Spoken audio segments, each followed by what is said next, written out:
Önemli değil. Tanımaz ki. Evet. Tanımaz. Kıymetli izleyicilerimiz, şu an canlı yayınımız başlamış bulunmakta. Yine çok kıymetli değerli abilerimiz bugün bizimle beraberler. Sağdan başlayayım. Kerim Çalışır abim hoş geldin. Merhabalar, hoş bulduk. Mehmet Yıldızlı abim, Fırıncı Mehmet. Hoş bulduk. Hoş geldin abim. Harun hocam, hoş geldin. Hoş bulduk. Zeki kardeş abim, hoş geldin. Yine Yunus ustamız, Hakkı dedemiz buradalar.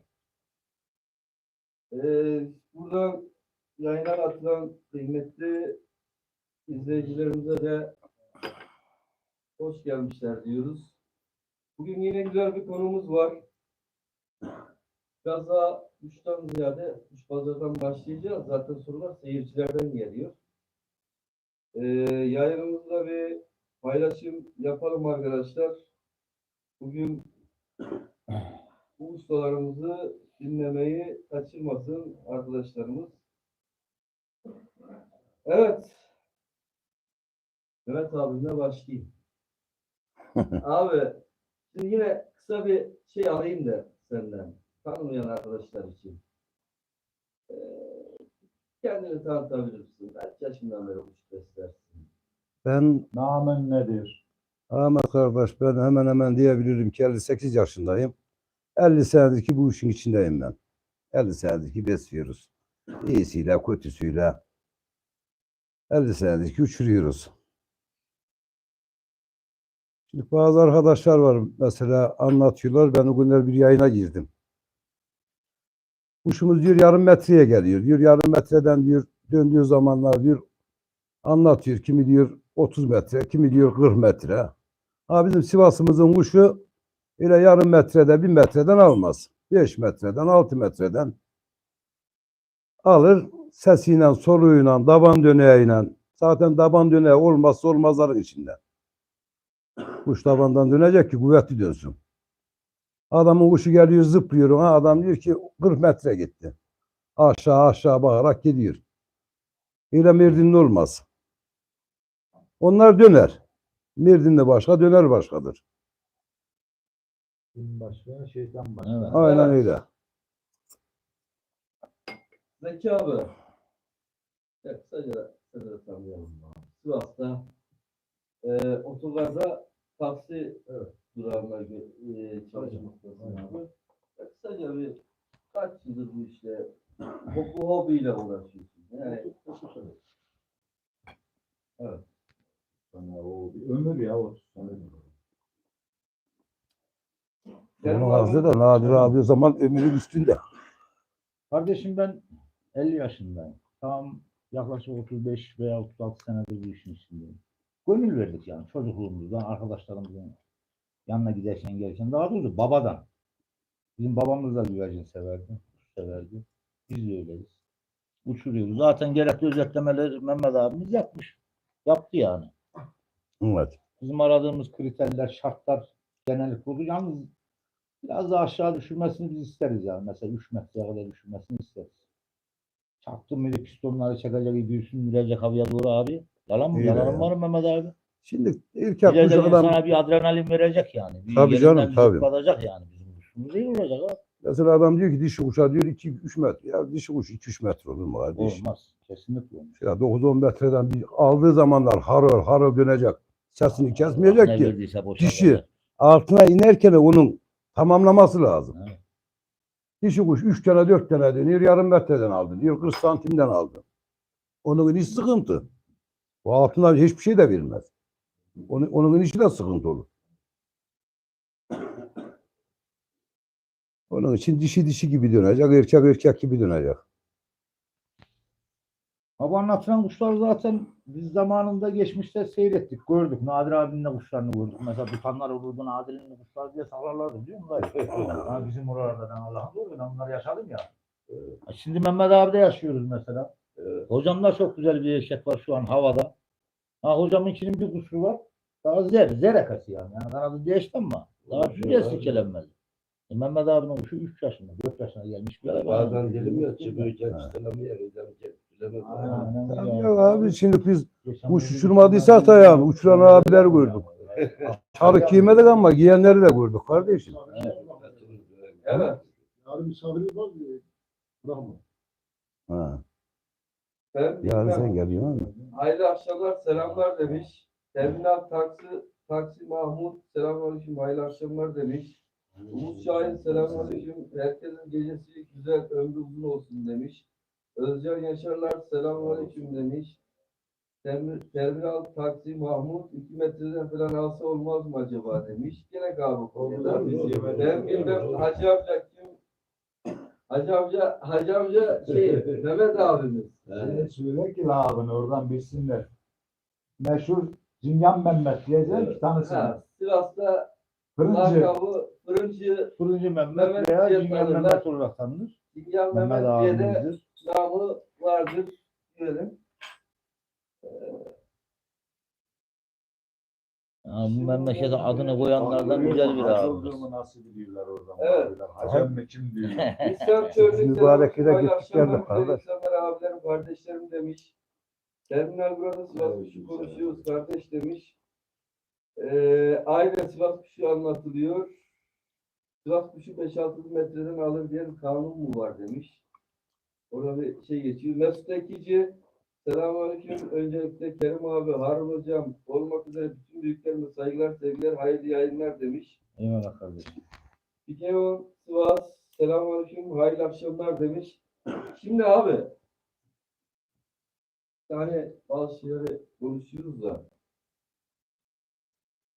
o şeye geleceğiz. Kuşun 2 metreden mi, 5 metreden mi, 10 metreden de biz kabul ediyoruz. Dişi kuşu mesela. Evet. Ya bu tamamen geçmişten gelen bir tüzük olayı.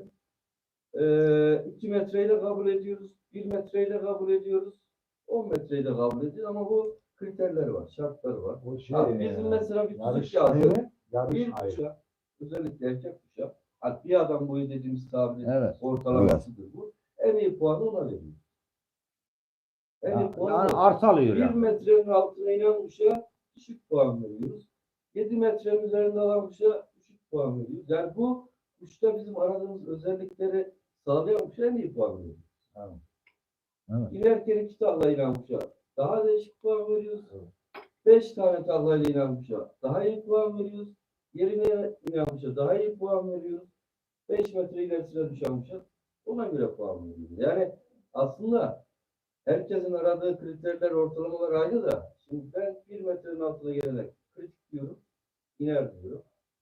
Öteki adam diyor ki gelişine bir tane iyisin, zerkuşum yeter bana diyor. Fazla derece yap. Ben diyorum ki ben kuşum erkede daha değerli. O diyor ki benim kuşum yavru da yapsın yeter diyor.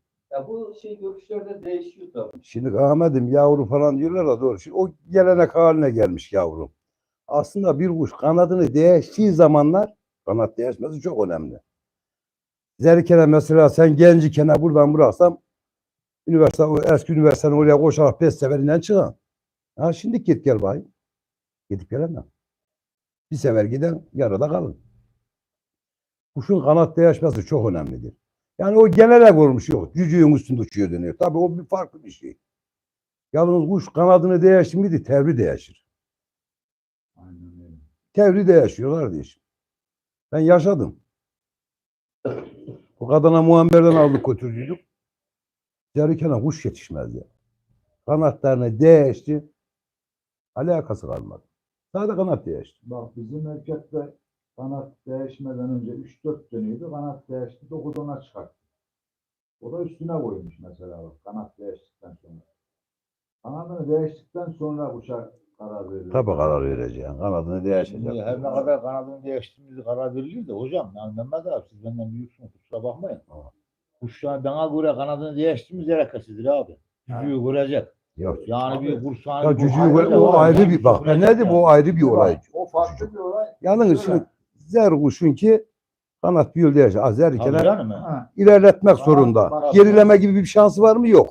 Çünkü Kanat- yeni başladığı zamanlar kuş ilerletmek zorunda. Bir ikincisi nasıl geleceğini hesap ediyor. Nasıl döneceğini hesap Evet, ediyor. evet, Nasıl evet. kolay inerim. Evet. Nasıl inme derdine düşüyor kuş. Şimdi bak. Nasıl gelirim, nasıl inerim, nasıl giderim. Ahmet bu ülkeye beraber uçuruyorduk Kerim'ine. Kanat değişti, çok iyi oldu diyor ya. Şimdi eş ettik ki cücükte görek diye bak. Cücük farklı bir olay. Cücükte mesela cücükte de bozmazsan bakalım cücük ona ne getirecek ne götürecek. Evet. Yani cücükte de bozmaz. Biraz daha üstüne vursa bulunmaz olur. Nadir abi. Evet, Ama evet, cücükte de evet. geriye giderse o ne oldu? Bozdu olarak kabul eder, gönderir. Olay bu yani. Erkek kuş tabii ki. Kanat değiştikten sonra Şimdi illa geçen hafta cücük da aslında verecek. okumaya biraz dayandık yani. Yavruluğunda bir şey gösterecek, kanat değiştirecek, bir şey gösterecek, kademe atlayacak. Tabii tabii aynen öyle. Yavruluğunda Tabii, mesela tabii, erkek tabii, kuşun tabii. siyahı da var. Bir kademe daha atlayacak ama bir şeyler gösterecek. Bastıktan kaybetmiyor. Abi sana ışık verecek, onu bekleyeceksin. Yoksa niye yapmak zorunda? Şimdi mesela bu zevken iyi olmasaydı kanat değişmesini beklemez. Kanat değişti şimdi Aynen öyle. cücükte görmek için bekliyor. Aynı sabah geliyor. Orada bir şey yok ki. Örnek bu yani. Sadece bir örnek. Güzelliğini yapacak yani bir şeyler yakıştıracak. Aynen. Gösterecek yani. Şimdi ümit verek ki tabii zerliğine devam edesin yani. Bu şeyleri her hafta konuşuyoruz. Biraz da değişik bir konuya değinelim. Oradan da giriş yapalım arkadaşlara. Şimdi sayısal olarak baktığımızda biz üçlü camiası olarak baktığımızda ve bir araya geldiğimizde birçok sivil toplum kuruluşunu bile geride bırakacak bir sayısal yapıya sahibiz. Yani biz 1000 kişiysek Evet. ailesel olarak baktığında 10.000 kişi Tabii. akraba olarak, şey olarak baktığın zaman 10.000 kişi demektir. Şimdi hem siyasal olsun hem sosyal alanlarda olsun güçlü ve sözü geçen bir rol de üstlenebilir bu cami. Çünkü 10.000 kişi demek bir belediye başkanı seçiminde bile etkili bir rol demek. Tabii, değil mi? Aynen Yani öyle. bu sayıyı her siyasetçi bile boyun eğer. Ha. O durumda güçlü bir yapıya gelebilir. Şimdi diğer taraftan baktığımızda toplumdaki bu aslında birleşmeyi, bu camiayı birleştirebilmenin bazı eksiklikleri var. Günümüzde de hatta bunları görüyoruz. Hani saygı, sevgi büyütür, birlikte güçlendirir. Ne kadar bir arada olsa bu kadar da güçlü olur. Var mı hocam? Kuşbaz kelimesinin toplumda bir karşılığında bir eksiklik mi var? Yani toplumda bir eksiklik mi var? Bu Şimdi saygı, sevgi, birlikte yaşanan sorun nedir? şöyle söyleyeyim bak mesela ben İmam Hatip'te okudum. İmam Hatip'i bitirdikten sonra mesela evlendirme olayına geçtiler aile. Birkaç yere gittiler mesela kız vermek istemediler. Ne için? Kuşbaz diye. Yani kuş besliyor diye. Şimdi bu eskiler bu kuşları farklı şeylere kullandıklarından dolayı kuşbazın adı kötüye çıkmış. Yani kuş besleyen adama farklı bir gözle bakılıyor. Evet. Bu Sivas'ta daha yani daha ağır, Yaygın. daha ağır, daha yaygın. ağır eleştiriliyor. Dışarıda öyle değil. Mesela ben Ankara'da da görev yaptım. Orada mesela seni kuş sevginden, hayvan sevgisinden dolayı, yani hayvan sevgisi olduğu için seni mesela tebrik ediyor insanlar. Geliyor, cücüğüne bakabilir miyiz, kuşlara bakabilir miyiz? Yani orada mesela bakıyorum, savcısı, hakimi, doktoru orada mesela kuşbazlık ediyordu beraber. Görüşüyorduk, oturup kalkıyorduk. Burada mesela Sivas'ta bunun adının gene kötüye çıkmasının sebebi insanlar. Bak maalesef bu işi yapanların yani kuşbaz camiasının çoğunluğu aykırı insanlar. Aykırı insanlar. Mesela ne bileyim işte günahları açıktan işleyen insanlar diyelim. Ondan dolayı hani kuşbaza o gözle bakılıyor. Halbuki mesela kuşbazların içerisinde mesela o kadar güzel insanlar var ki, o kadar ahlaklı, Tabii mesela tabii o kadar değerli. değerli, kıymetli insanlar var. Ama ne oluyor? Yani kurunun yanında yaşta yanıyor misali. Onlara da hani toplum tanımadığı bir de tanımadığı insanlar hakkında mesela zanda bulunuyor. Zan. Yani hiç tanımıyor. Adamla oturup kalkmamış ama konusu geçtiği zaman ya boş ver, ya işte şey yap, gitsin gibi. Halbuki o adamı hiç tanımıyor. Tanısa, mesela oturup kalksa daha farklı düşünecek. Daha Ön, farklı. ön yargıdan kurtulacak değil mi hocam yani? Tabii. Yani buna farklı gözle bakacak. Ama tanımadan bunu yargılıyor. İşte ne oluyor? Genel anlamda kuşbaza farklı bir gözle bakılıyor. Halbuki bak, demin ne yaptık? Hacı emmiyle şurada cemaat olduk, namaz kıldık. Evet. Yani 5 dakika önce. insanlar bunu da görmeli. Biliyor musun? Kuşlar insanı yargılamamalı. İnsanın mesela genel anlamda bütün hayatını göz önüne getirerek toplumla olan ilişkilerini, ailesiyle olan ilişkilerini, mesela ben zaman zaman söylüyorum. Kerim'le biz çok beraberiz. Kerim diyorum ailesine düşkün olduğu için çok seviyorum diyorum bak. Kerim'i. Onun için farklı bir değer veriyorum ona diyorum. Ailesine düşkünlüğünden dolayı. Yani onlara bakın ya. Kuşa değil de adam işte ailesine, topluma, çevresindekilere faydalı mı bir insan, zararlı mı bir insan? Bunu niye kuşuna değerlendiriyorlar? Ben bunu anlamıyorum. Her milletin içinde iyisi var, kötüsü var. Her yerde iyi. Her mesleği yapanın Abi içinde ya. Her yani yerde, her yerde. mesela kimileri köpek hastası, köpek besliyor. Köpekten başka bir şey beslemiyor. Kimileri at besliyor, atın peşindeler. Onların da içinde iyileri var, kötüleri var. Kuşbazların da Evet. içinde iyileri var, kötüleri var. Evet. Biz ne yapacağız? Evet, Sadece kuşla değerlendirmeyeceğiz. İnsanlara böyle İnsan gibi tabii değer Tabii. veriyor. yani onu mesela merakından dolayı yargılamayacağım. Hiçbir de yargılanmaz tabii canım. En büyük yanlış bu toplumun yaptığı en büyük yanlış bu işte. Evet. Senelerdir, yıllardır görüşmüyor. Evet. Seyrettiğim Evet. herkese hayırlı akşamlar. Harun Hocam'a Evet. hayırlı akşamlar. Hayırlı sohbetler. Bu sohbeti Erdem çok Yılmaz, güzel. selam. Çok hoş. Hayırlı akşamlar. Muhabbet. Yoksa daim o olsun demiş. ekmekçi ben demir. Demir diyor. Mahmut abimiz demiş ki kuşun sabır işi, kuşun yatırmakta, uçurmasında bileceksin demiş. Nihat Erdemir cümleten selamünaleyküm abilerim, kardeşlerim demiş. Evet, Sivaslı İlker selamun aleyküm demiş. Hakan Dilmeç, Bostancı Hakan abimiz. Hayırlı akşamlar Selamünaleyküm. Hakan. İyi akşamlar. Sohbette Paşa dayıma, Mehmet abime selam söyle Ahmet. Ve aleyhine aleyküm selam. Orhan Çevirgen, İz, kuş 2 yaşında belli olur sadece kanat değil, vücut tüyü değişik, kemik yapısı oturacak ki varsa foyası ortaya çıksın. Ya demiş. zaten kanat Bana değişen göre- çocuk süremden 10 kere çıkmıştır. Yavru görmeli, kanat değiştirmeli, alakası yok demiş. Nihat demiş, Orhan kardeş doğru diyor. 2 yaş, 3 yaş damızlık basını alır demiş. Kevin Sivas, Kevin kuş demek. Kuşçu Sivas. Hocam doğru söylüyor demiş.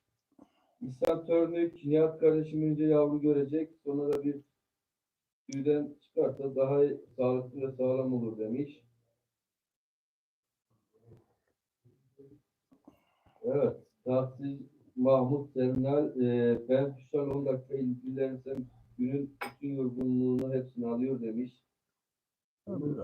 Stresini alır. Abdullah Mardinli, selamünaleyküm, bütün ustalara selamlar, Gakkı dedeme sevgi saygılar demiş. Aleyküm selam. Hocam, güzel yani şey olarak camianın durumunu konuştuk. Şimdi Mehmet abi, hiç bir camiada bir ortamda bulunduğunda ya ben kuş besliyorum demeye çekindiğin bir ortam yaşadın mı? Çok yaşadım. Çok yaşadım. Mesela gidiyorsun oturuyorsun şeyle diyeyim ben sana. Toplantı vardı gittik oraya mesela ne iş yapıyorsun var dediler. Kuşbazdım ya yani. Çakindim. Çünkü kuşbazı ayrı bir gözünden gördükleri için bizim memlekette Sivas'ta. Yani kuşu değil de kuşbaz olmayan adam görüyor tabii ki. Mesela benim evliliğime de sebep oluyordu benim kuş. Dedim ki 15-20 kuşunu kaldırırsa dedim. Cemoğla ne verirken söyle. Ha. Ya sıkıntı yok. Yaşıyor abi. Yaşıyor ya. Ha. Ben kuşları kaldırdım 15-20 gün sonra düğünüm olduktan sonra kuşları geri getirdim. Cahil insanların döneminde dolaşıyor. Kuşbazdan Tabii. gelmez. Ya gelmez. Değil mi? Ya hayvan sevgisi olan da yani her sevgi vardır. Ben 6 sene 7 sene konuştuğum halde abi Cumhur gönderdik. Adam demiş kaynatamı kardeş kuş besliyordum şu an kuzumuzu vermem demiş ya. Allah Allah. Rahmetli Abi, babam adam geldi dedi ki kaybetmiş kaldır abi. dedi ya. Bunları aldı götürdü. Ben evlendikten sonra söyledim. Bilmiyorlardı yani. Hepinizden korkuyorsunuz lan. Aslım neyse ben oturum. Şöyle bir şey Böyle mi var? iyi dedim de ağlıyordum. Vermiyorlar. Kime neyi vermiyorlar. Allah Allah. Şimdi nefesi gelişe çıktı. Sülaleden kızarmak. Şimdi Elmene mahsus. Nasıl aldın Bahadır'a? Tamam. sorunu ne abi? Yani niye böyle olsun ki? Yani hayvan besliyor. Kanlar besliyorum diyene bize bir şey demiyor.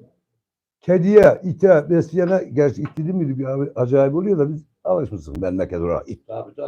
Şimdi adam mesela diyor köpek Gözünü besliyor. konuşuyor. Biz mesela adam it besliyor, adama it besliyor dedim adam seviniyor.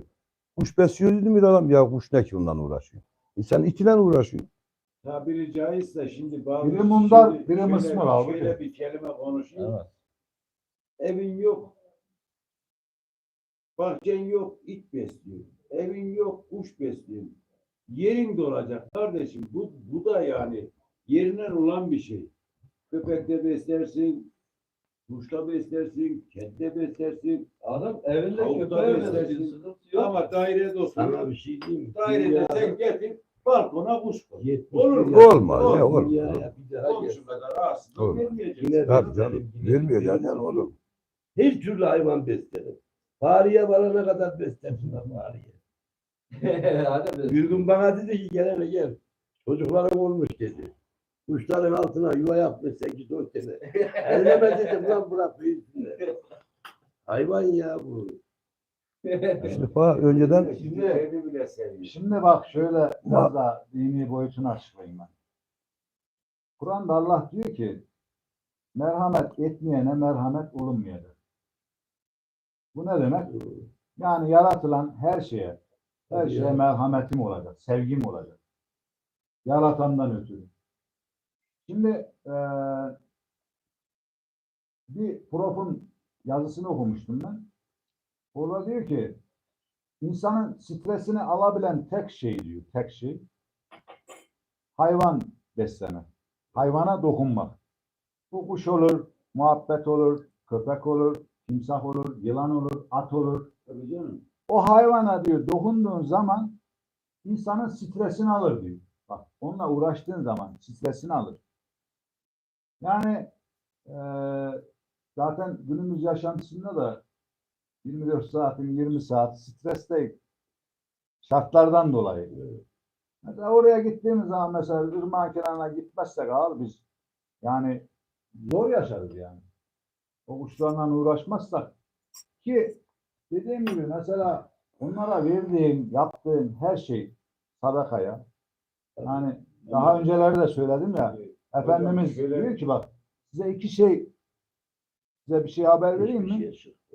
Öyle sahabeler seviniyorlar hani biliyor musun? Resulullah müjde verecek. Ver ya Resulullah deyince diyor ki başınıza gelecek kazaları, belaları, hastalıkları ya da sevdiklerinize olacak kazaları, belaları, musibetleri def edecek bir şey haber vereyim mi size? Ver ya Resulallah diyorlar sevmişler. Diyor ki bir çocuklarınıza yaptığınız, iki hayvanlara yaptığınız. Bak çocuğunu sevindirmek de senin için en büyük sadaka. Hayvanlara verdiğin her yem, her ilaç, her şey sadaka. Senin başına gelecek kazalar hani büyüklerdir ya verdiği karşı geldi. Ya büyük bir kaza geçirmiş ama verdiği karşı geldi. İşte karşılayan şeyler onlar. Bizim O hayvanlara yaptığın benim hizmet. kaynakçı dükkanım vardı. Yanımızda çok büyük bir alim bir adam vardı. Rahmetli oldu. Abim tanır. Karaca Ali Zemmi vardı. Yani eskiden bu şeyde Gök medresede şurada burada muallimlik yapmış yani. Öldü çok oldu. Allah rahmet eylesin. 90'ın üstündeydi zaten öyle. Yeni Türkçeyi bilmez de eski yazı yazardı. Şimdi ya böyle kulaklar böyle tartışıyorlar. İşte kuş beslemek günah. Dedim ya sorayım dedim. Alizem Bey dedim. Böyle kapının önünde oturuyor. Yaşlı. Dede dedim ben kuş besliyorum. Ne güzel oğlum dedim. Dedim ki dur gerisini dinle dedim. Dedim ki kuş beslemek günah diyor hocalar dedi. Halk etmiş dedi. Oğlum dedi, kuş besleyebilirsin. Ama bunun da şartları var. Evet. Zamanını, çoluğun Evime, çocuğunu çocuğum. ve ayırt ettiğin zamanı, Evet. İhmal çoluğun ve etmeyeceksin. çocuğun rızkını, Rızkın, evet doğru. kuşlarla uğraşıp da rızkını götürmezsen senin beslediğin kuş haram olur. Ama dedi, çoluğun çocuğun rızkını temin ediyorsun, aç bırakmıyorsun. Onların tüm Kimseye masraflarını muhtaç etmiyorsun. karşılıyorsun, gezdiriyorsun, dolandırıyorsun. Kuş beslemek çok sevaplı. Doğru. Abi verdiğin her şey Ki- sadaka. Bak Onu onu ben hoca bu dediği Bu adam dediğim ben çok ağır. onu daha öncelerde açıkladım ya burada. Mesela önceki yani bu kayıtlarda var. alim bir adamıydı ya. Evet. Allah rahmet eylesin. Abi evini mağdur etmeyeceksin. Çoluğumun, çocuğumun rızkına engel Mağdur olan, etmeyeceksin. çoluğun çocuğun rızkına engel olan, çocuklarını aç bırakan zaten haramdır. Her iş haramdır. Ya ona her şey Yapmış değil. haramdır yani. Her şey haramdır. Bak demin ne dedik? En büyük sadaka çocuklarını sevindirmek. Evet. Bak sonra hayvanları sevindirmek. Onlara vermek, yedirmek, içirmek, hizmet etmek. Bunlar her şey. Şimdi çoğu şeyde mesela şimdi Türkiye'de %99'una sorsan Kur'an-ı Kerim'i çoğu bilmiyor. Ve okuyup karşılığını söyleyemez. Doğru mu? Evet. Ama ben mesela bak Mekke gibi bir yerde 3 sene yaşadım. Şimdi düşünüyordum, günah diyorlar ya, adamlar besliyorlar ki yüzlerce. Evet doğru. Yüzlerce. Ya onun bir haramlılığı, günahı yok. Onu daha önce de açıkladık. Örneklerinden açıkladık. Haramlılığı, günahlı, işte harama sokan şeyler bir çoluğun çocuğun rızkına engel olması. Bazı Kuşu bahane ederek mesela birinin çatısına kondurup vayın karısına kızına komşuları bakmak. rahatsız etmeyecek. Ve mesela orada Efendimizin de dediği gibi mesela onun peşine düşüyor. 7-24 evini barkını terk ediyor. İlgilenmiyor. Orada işte en büyük Evini harama mağdur giriyor. etmeyeceksin kardeş. İşte o hayvanlardan ibret almıyor. Mesela hayvanlar her sabah gün ışırken her hayvan kendi dilince Allah'ı zikreder. Bunlar hayvanken zikrediyor. Ben niye kalkıp ibadetimi yapmıyorum diye onlardan ibret alması lazım. O zaman günahkar oluyor mesela. İbret gözüyle bakmazsa. Bu her şey için geçerli. Yani dünyaya, her şeye, herkese ibret alarak bakacak insan. İbretle Stresli, bakacak. sıkıntılı insansa buradan tüm Türkiye seyrediyor. Stresli, sıkıntılı işi varsa güvercin beslesin arkadaş. Stresin her şeyini alıyor.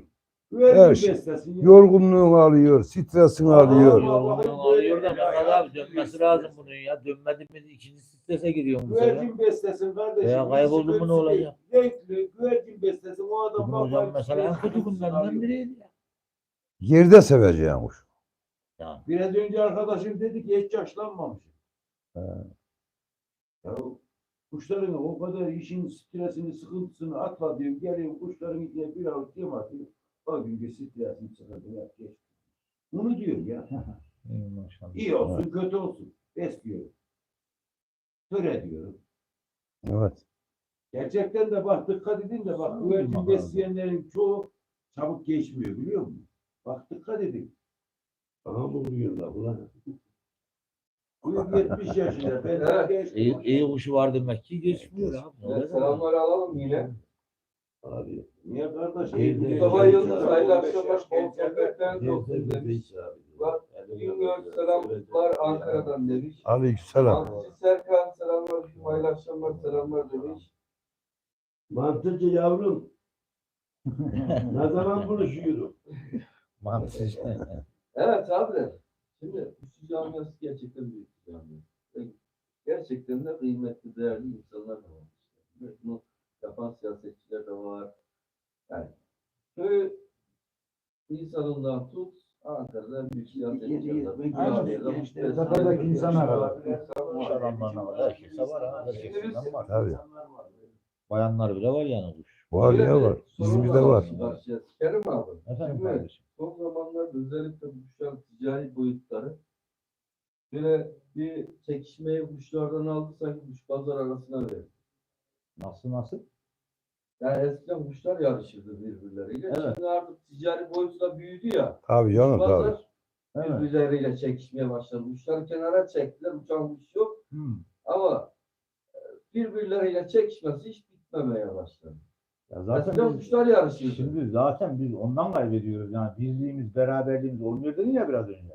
Birlik, beraberlik yani kuşbaz camiası niye birleşemiyor, şey yapamıyor. İşte bunlardan kaynaklanıyor. Yani Ticari kişiler boyut artık artıyor kuşların. şahıslar birbirlerini eleştirdiği zaman o zaman biraz yani aykırı oluyor öyle mi hocam? Yani Gerçekten gerçekleri iyi konuştuğu bir zaman çıkmış. kötü oluyor evet. Gerçekten hangi il olursa iyi bir çıkmış, o hangi ilde olursa olsun o ile kuşbazlık ediyor. Bu kadar var. Aynen öyle. Eskiden Ama adamın elinde öyleydi. kuş yok. Tabii. 4 tane laf bellemiş, Şimdi- 4 tane kelime bellemiş. Ticaret Mahallenin güzel yaz. içinde Ya o ona büyüyeceksin satıyor, artık. ona. Kuşun G'sini bilmez. Nasıl gelecek, nasıl dönecek bilmez. Bir de gene hakem keser. Sen Sorunun içinde balkonda işte geliyor. Sorunun içinde aslında cevabını da veriyorum değil mi sen? Ticarete dönüştüğü için. Ticarete dönüştüyse zaten sıkıntı. Benim sorum şöyle aslında. Onu şu şekilde sorayım abi. Eskiden abi, bak eskiden kuş sadece zevk işiydi, zevk. Sevgi işiydi.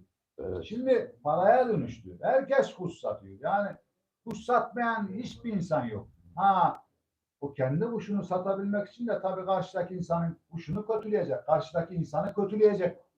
Şunu pazarlamak Yani- zorunda. Pazarlayamadığı zaman Kendine- satamayacak. Kendine pazar açmak için sırf. Ya, O yani mesele o.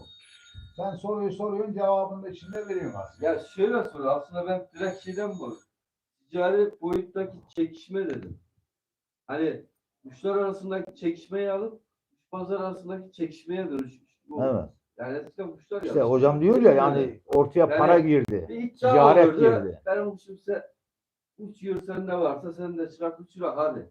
Yarıştırak derlerdi. Şimdi artık kuş uçan kuş yok. Bak şimdi Ama herkes gene Bazı şeyi Bak, evet. bitmiyor şu birbiriyle. anda herkes gene uçuruyor. Herkesin Şu an var, gene var. iddiası var.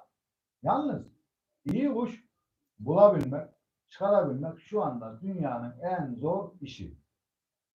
Neden biliyor musun? Eski böyle saf, eski temiz kan kuşları bulmak çok zor. İnsanların da temizini bulmak çok zor hocam zaten. Aynen yani insanlar bilinçli olarak bu işi yapmadıklarından dolayı işte deminki dediğimiz gibi paraya döktükleri için yani para edecek kuşları bulmak için değil mi Nadir abi?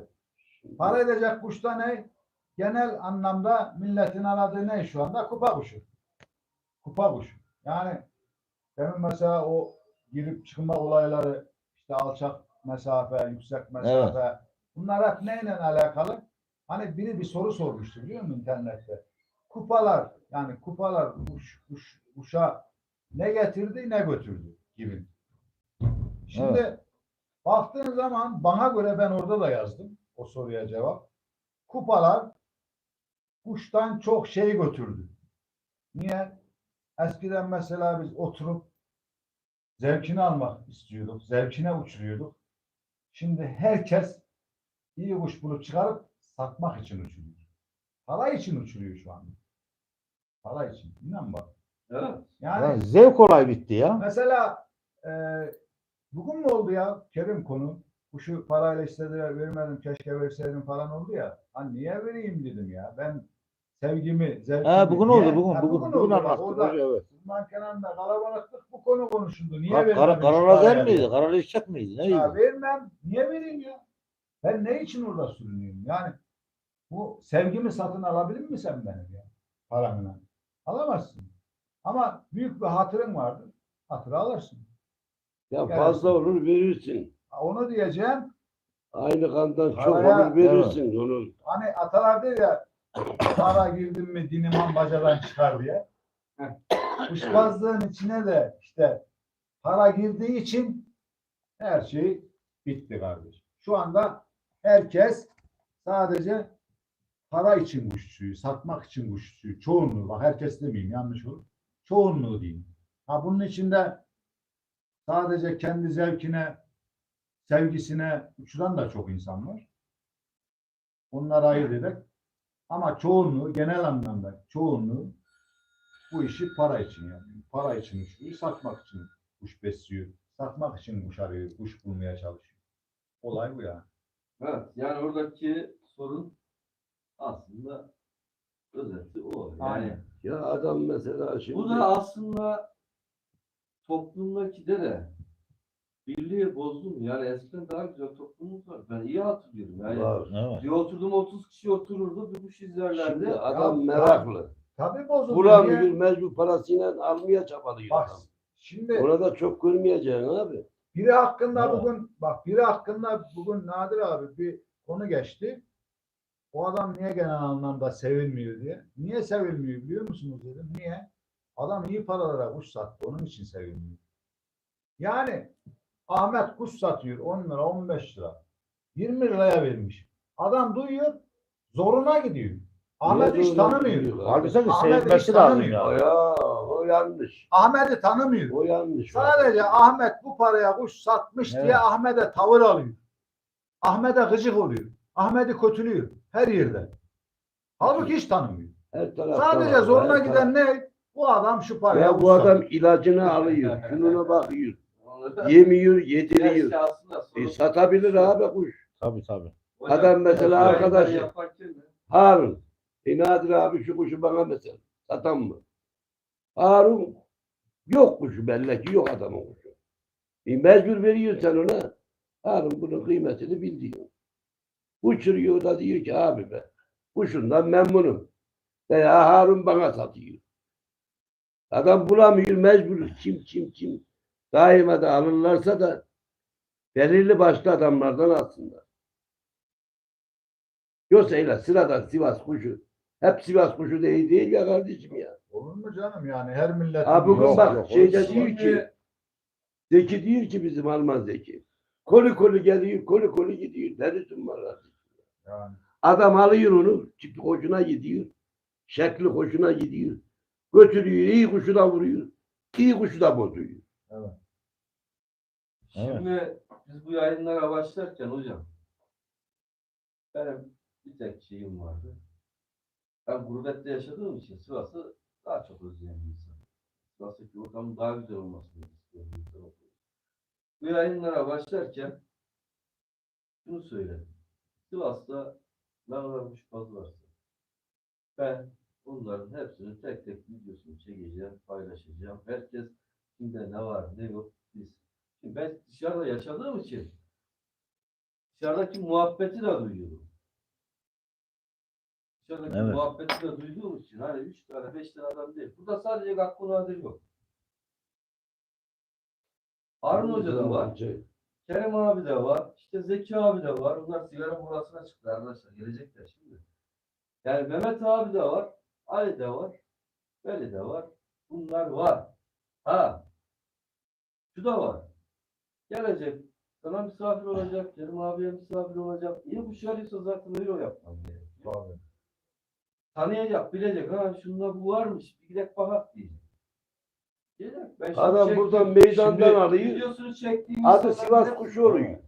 Videosunu çektiğim insanların O kuş hepsine- nereden geldi? İşte Yoğun bir talep var. Ben Nadir buna abi ona veremiyorum o arkadaşlar. konuya değineceğim. Şimdi Ahmet Bey dedi ki böyle dışarıda da duyuyorum Sivas kuşları hakkında bazı ithamlar, kelimeler duyuyorum dedi yani. Öyle dedin değil mi? Abi Yanlış ben öyle anlamadım zoruma yani. gittik. Hatta Değil mi? neler vardı.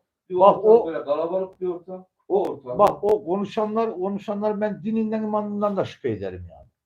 Yani sen iyi bir kuş alacaksın, affedersin, iyi para vereceksin, iyi parayı da veriyorsan Tabii ya. oturup seyredeceksin. Ondan sonra da bahane bulmayacaksın. Ya öyle Ama tabii. kuşu da bileceksin. Gelip bize festival kuşu olmaz abi, bizim seyir kuşu. Seyir 3 saat, kuşu. 4 Bir saat, 3 ortama saat. girdim abi. 15 İstanbul'da. dakika, 20 dakikada bir döneye geliyor ya bizim hayvanlarımız ya. Bizim aradığımız şey de bu yani. Öyle değil mi hocam? Kuba kuşu ayrı, seyir kuşu ayrı. Biz seyir kuşunu severiz. Evet. Kupada adam 1,5 saat uçurmuş. 30 baş yapmış. 25 başı geçer mi? Bak mesela örnek atıyor. Bizim kuşumuz da 1,5 saatte 3 dönek 4 dönek versin.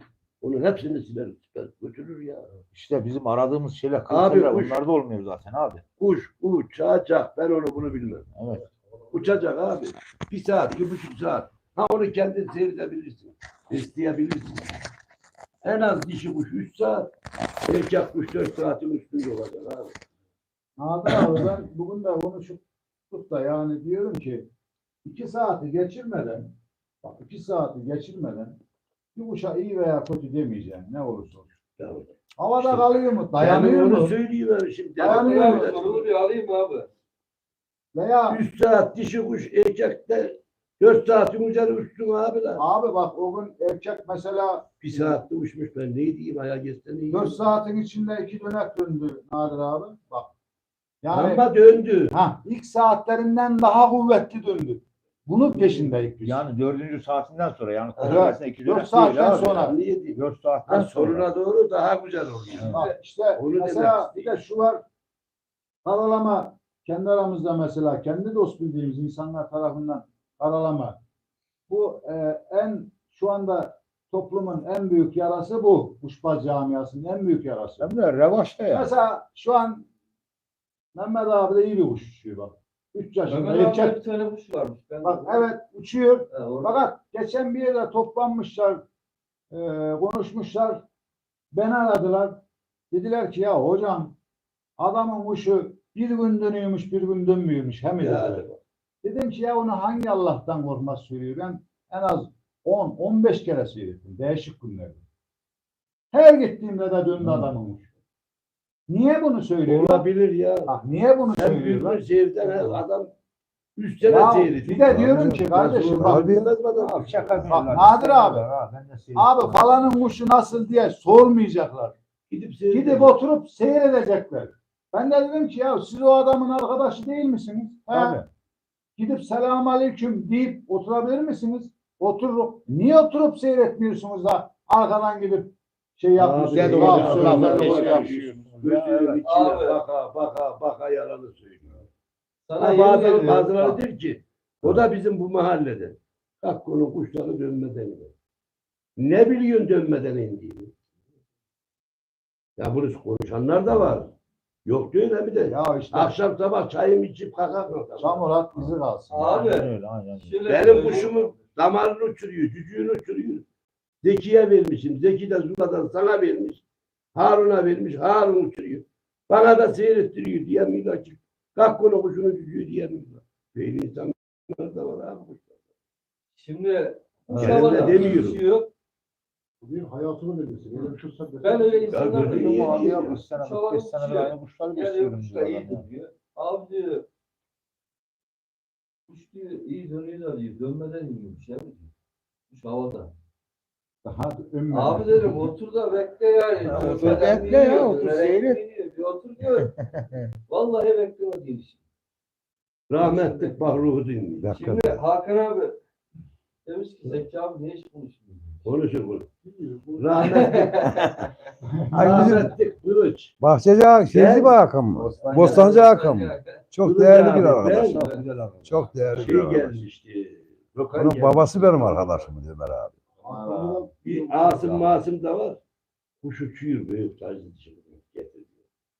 Nasıl bir geliyor Ali Hoca'nın oradan çöküyor. Söyleme sahip hep de tanıdığınız adamlar. Bak dediler bak bunlar nereye geliyor kuş da 3 saati devirdi kuş. 4 saate giriyor. Nereye geliyorlar ki abi dedim seyretmeye. La oradan seyretmiyorlar mı kuşu dedi. Onlar dedi bakayım ki kuş hani geliyor şey diyor ya 2-3 metreden alıyor ya kuş. Onlar dönerek binecek dönmez. Bunlar da geldiler. Kuş da çala ayaklarının dibine düştü. Bir dakika durmadı kalktı. Bunu yapan arkadaşlarımız. Şimdi bak demin dedin Sen ya ne diyorsun? Nadir abi. Hani insanlar şunun kuşu bunun kuşu demiyorlar. Demiyorlar. Şimdi bak demin dedik ya en büyük yaralardan bir tanesi de bu.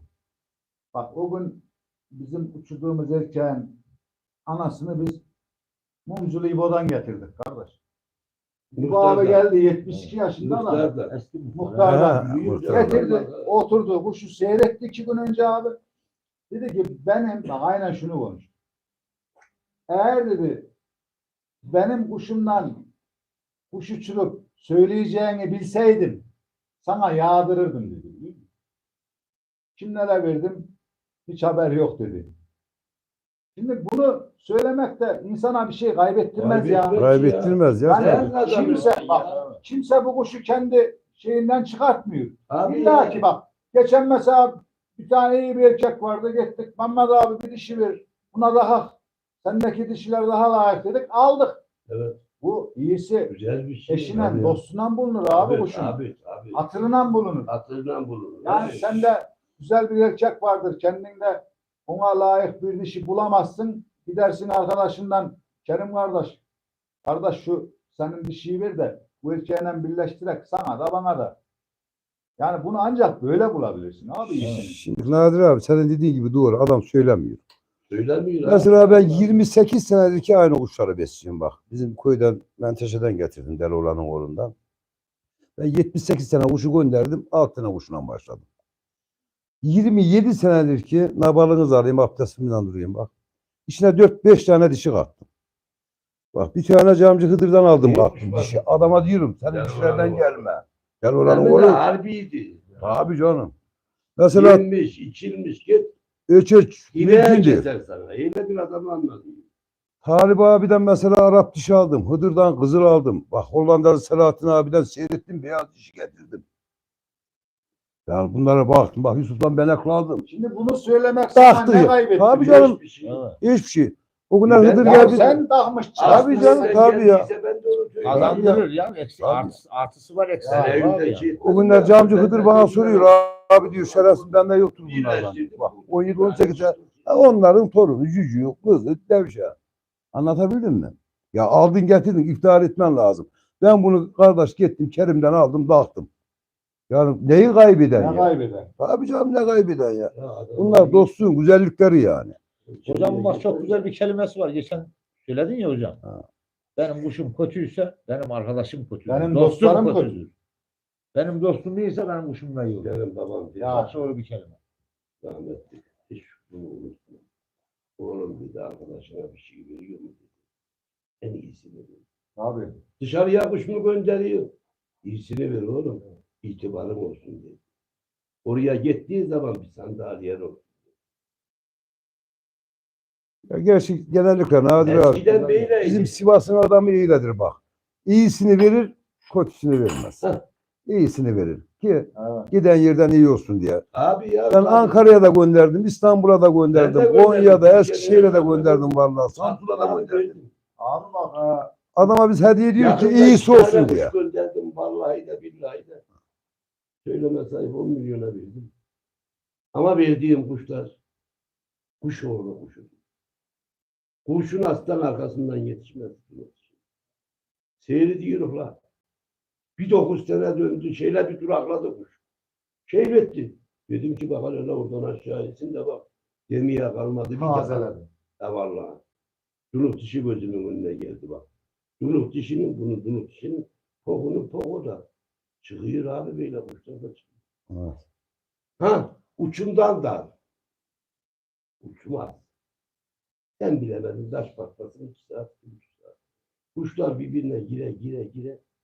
Güzel kuşlar çıkıyor ama uçumdan darlar.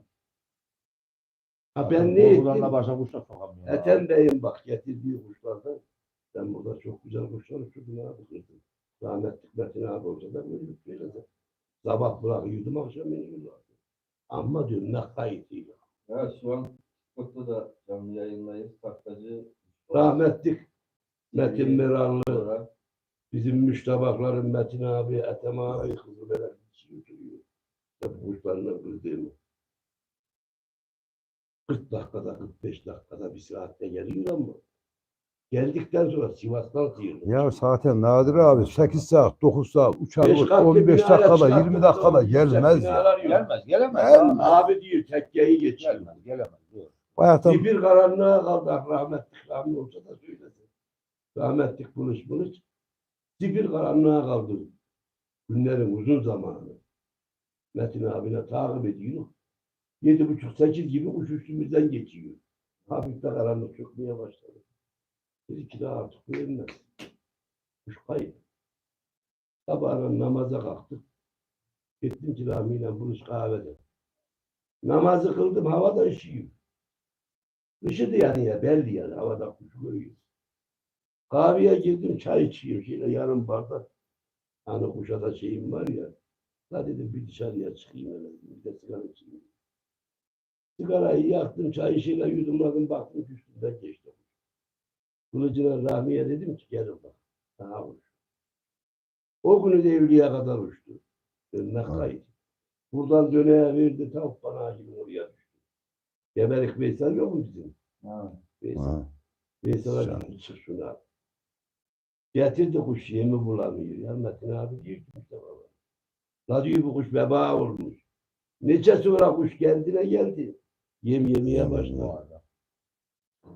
Abi Evet. uçacak. Şimdi o eski kuşlar da kalmadı Mehmet abi. Erkan Yıldız Kilis'ten selamlar demiş. Ha, enişte Mehmet Kilis abinin ya, bir anısı varsa dinleyelim demiş. Bir anısını anlatsın demiş. Ona Kime? geliyor Hadi abi. bakalım. Selamlar bir alayım. Yok abi benim Oo, anam Mehmet benim. abi, ne anılar var, ne anılar var. Yok abi. Muhammed Karaycı selamünaleyküm. Hayırlı akşamlar Fransa'dan selamlar demiş. Hadi selam. Ercüment Kaya Soylu abim iyi akşamlar muhabbetiniz daim olsun selamlar demiş. Aleykümselam. Harun abim orada mısın demiş. Nihat Erdemir. Evet. Muhammed Kalaycı hoş bulduk demiş. Kadri Kara selamünaleyküm hayırlı akşamlar demiş. Evet. Abiler sizler de hoş geldiniz bu güzel sohbete. Değerli abilerimizin sohbetine Sivas'ın emektarları. Zeki abi biraz da seni dinleyelim yani. Abi. Hakan'a söyle Hakan'a. Zeki abi çok konuşmaz. Sohbetine doyum olmuyor Zeki abinin. Zeki abi ben konuşmam. Çok bir Havada tavada geldi. izletirim diyor. O kadar net. Benim kuşum konuşur diyor. Var mı Mehmet abi? Şuralardan bir tane alıp madem Erkan abi istemiş. Sen Mehmet abi diyorsun olmaz mı ya? Mehmet Ne abi şu anılar koltuk var, mevzusunu ne anlat. anılar var. Allah'ını seviyorsan. Ne Ben koltuğu ya? çok söylüyorum. Bazen çok Tekerlemelerden biliyorum yani. şeyler. Şu iyi kuşu olan bu koltuğa oturur demişsin ya. He. Onu anlat. Hayır. Onlar hep rahmetli oldu. Raşit abi. Kara Raşit. He, Kahveci Haydar. haydi. Memuk Ağa'nın oğlu Apo. He, Onlara Fosfor Zeki. Fosfor Zeki. Ben o sandalye şimdi Kangal Ağası'nın benim dükkan oradaydı. Konakta Hacem Kangal Ağası. Feridun Kangal esnaf ağaydı. Gittim bir sandalye getirmiş. Dedim ki Hacem dedim şu sandalyeyi götüreyim mi?" dedim. Yok dedi. O babamın hatırası dedi. Yavrum olmaz dedi. Birkaç gün sonra verdi bana. Aldım götürdüm tarlaya koydum. Yandan döndürmeli şeyler. Döndürüyorum. Çarptı. İleriye iteliyorum o kilitliyor. Koltuk ayarlı biliyor musun? Ayarlı. Şimdi oraya koydum otura. Uşları bıraktım. Rahmetli geldi. Raşit abi oturdu. Şöyle döndüm. Dedim ki Raşit abi dedim. Yarın senin orada yok seyretmeye dedim. Yok kardeş dedi. Abi dedim o koltuğa niye oturuyorsun sen dedi. Niye kardeş dedi. Kuşu uçan dönenler oturuyor diye. Tamam kardeş de kalktı gitti taşın üstüne oturdu diyor. Hep evleden sonra da benim oraya toplanıyorlar tarlaya. Bir de rahmetlik işte Memuk Ağa'nın oğlu Apu geldi. Buradan diye şu Ya, kasap şey. şoför Ha, Apo ya. ha. Şoför Şoför Apo. Apo. O geldi oturdu. Koltuğa oturdu. Şeyle bir döneceği dönemedi. Hatta dedim, mandalı var. Dönder dönecek. Döndü. Raşit abi dedi ki Apo dedi yarın senin orada yok seyretmeye dedi. Neye kardeş dedi. Kuşun uçuyormuş dedi. Yok dedi. O koltuğa niye oturdun dedi. Kuş uçanlar oturuyor dedi. Tamam kardeş dedi. Oradan kalktı o da kalktı. Haydar geldi aynısı. Cücük Osman geldi aynı. Hepsi Zeki geldi dönüyor. İnden aşağı dedi. Burada dedim benim kuşum uçuyor. Ben otururum kardeşim. Eyvallah. Bundan iyi bir tane döndürün. Eyvallah. Buyurun kardeş otur az biz oturun dedi. Rahmetli Raşit abi. Çok yerinde laf konuştun kardeş. Orası kayakıcı.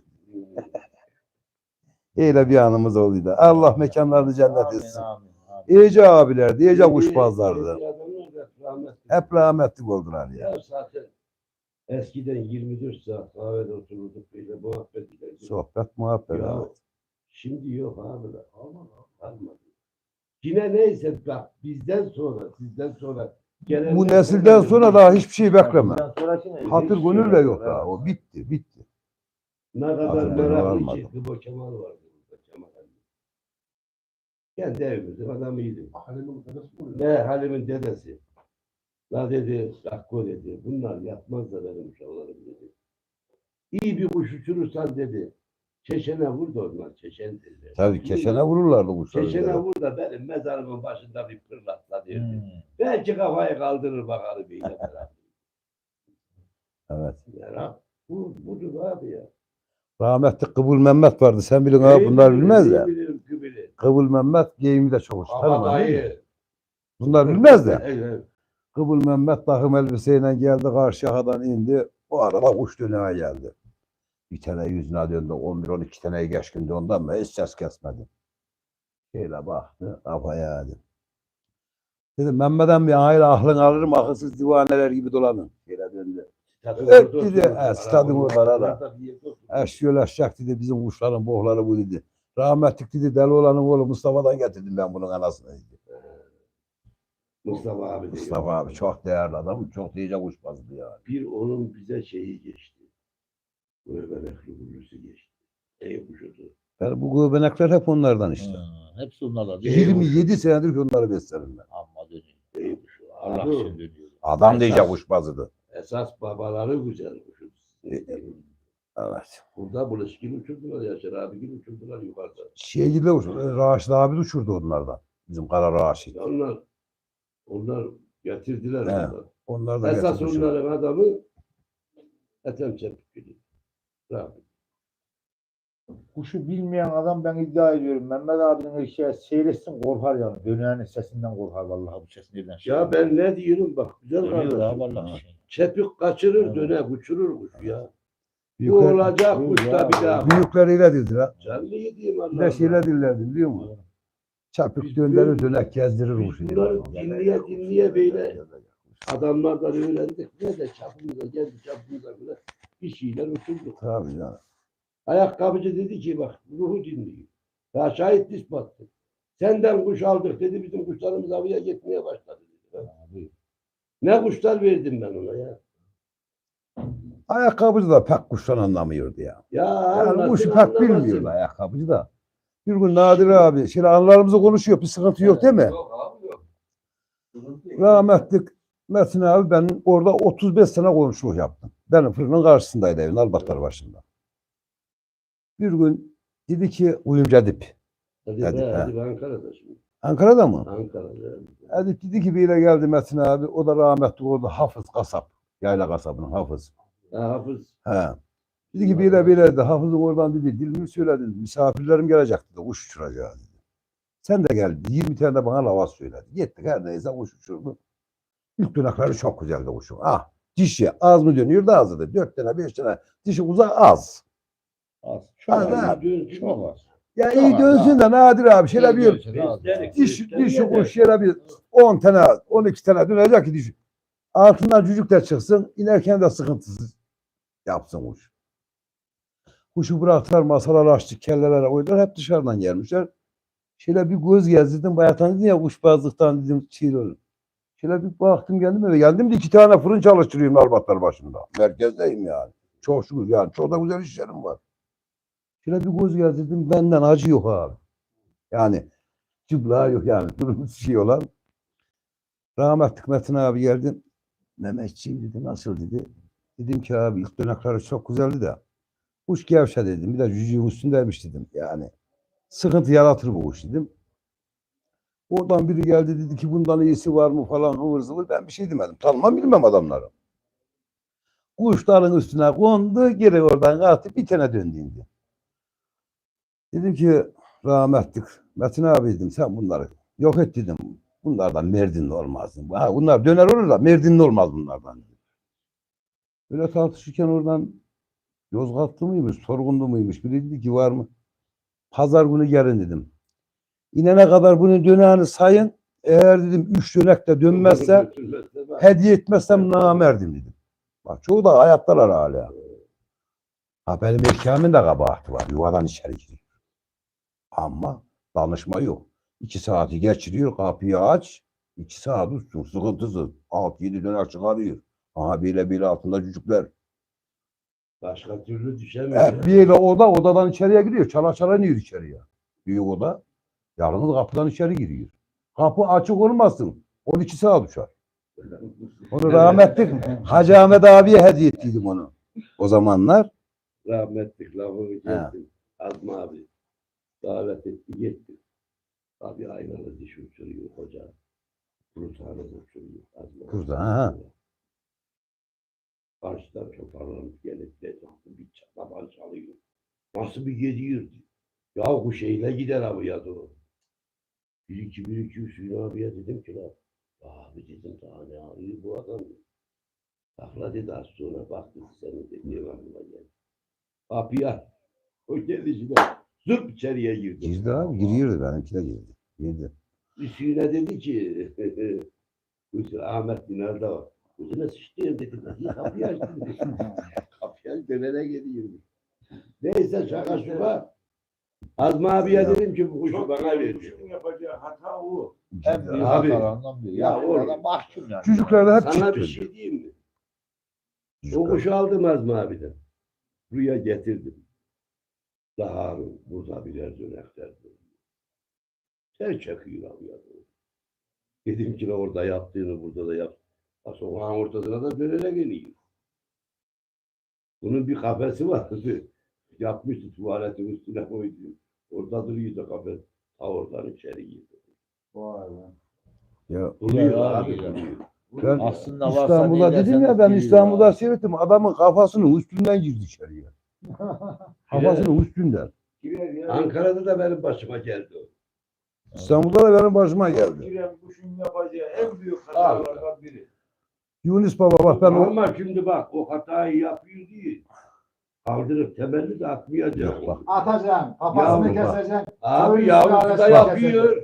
Yunus Baba Yapmıyor gel o ara yavrusu. bir ke. Soyunu kaldıracaksın. O zamanlar Öyle olur benden mu ya? rahmetli oldu. Terzi Vay vardı. be, Hacı Ahmet ben- abi. Terzi Hacı Ahmet ben de abi. böyle bildiler. Rahatsız abiye Hiçbir demiş şey ki hata Ben yapmadı. koymam. bunu demiş bana al demiş. Biliyor musun? Kalabalık da. Dedi ki Rahatsız Başkana abi. bakmak Dedi, lazım abi. bunu dedi Hacı Ahmet abi istiyor. Mehmet dedi. Dedim ki hediyem olsun abi dedim. Aklımda da çocuk var ya Mehmet dedi. Sigara iç. Geliyorum hocam. Yok Hayır. dedi. Ben dedi paramla alayım. O sattın. Aldığımı bileyim dedi. Dedim ki Hacı Ahmet abi ayıp ediyor. Hediyem olsun sana dedi. Yok dedi. O zamanlar bana bir 15 lira verdi. Yemin ediyorum 50 torbun ediyor. 50 torbun ediyordu. Ne biliyor musun? Şu anda en kötü 600 liradır. 600 küsür lira ha.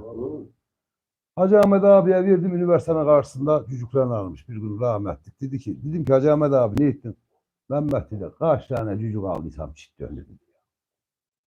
Ayrı dişiye dağıttım yine çit dön dedi. Erkek. Ya bir acayip bir kuşu ya. Yani vardır. O işte senin dediğin gibi şeremet, titiz dönen kuş havaya da pek fazla dayanamıyor. Havaya da dayan. Ha biraz esnek olacak yani. Anlatabildim mi? Ne fazla kuvvetli olacak ne de fazla çapıksız olacak. Yani kulağa hitap edecek şekilde olacak. Ki dayansın. Biraz daha yaklaştıralım da. Ha.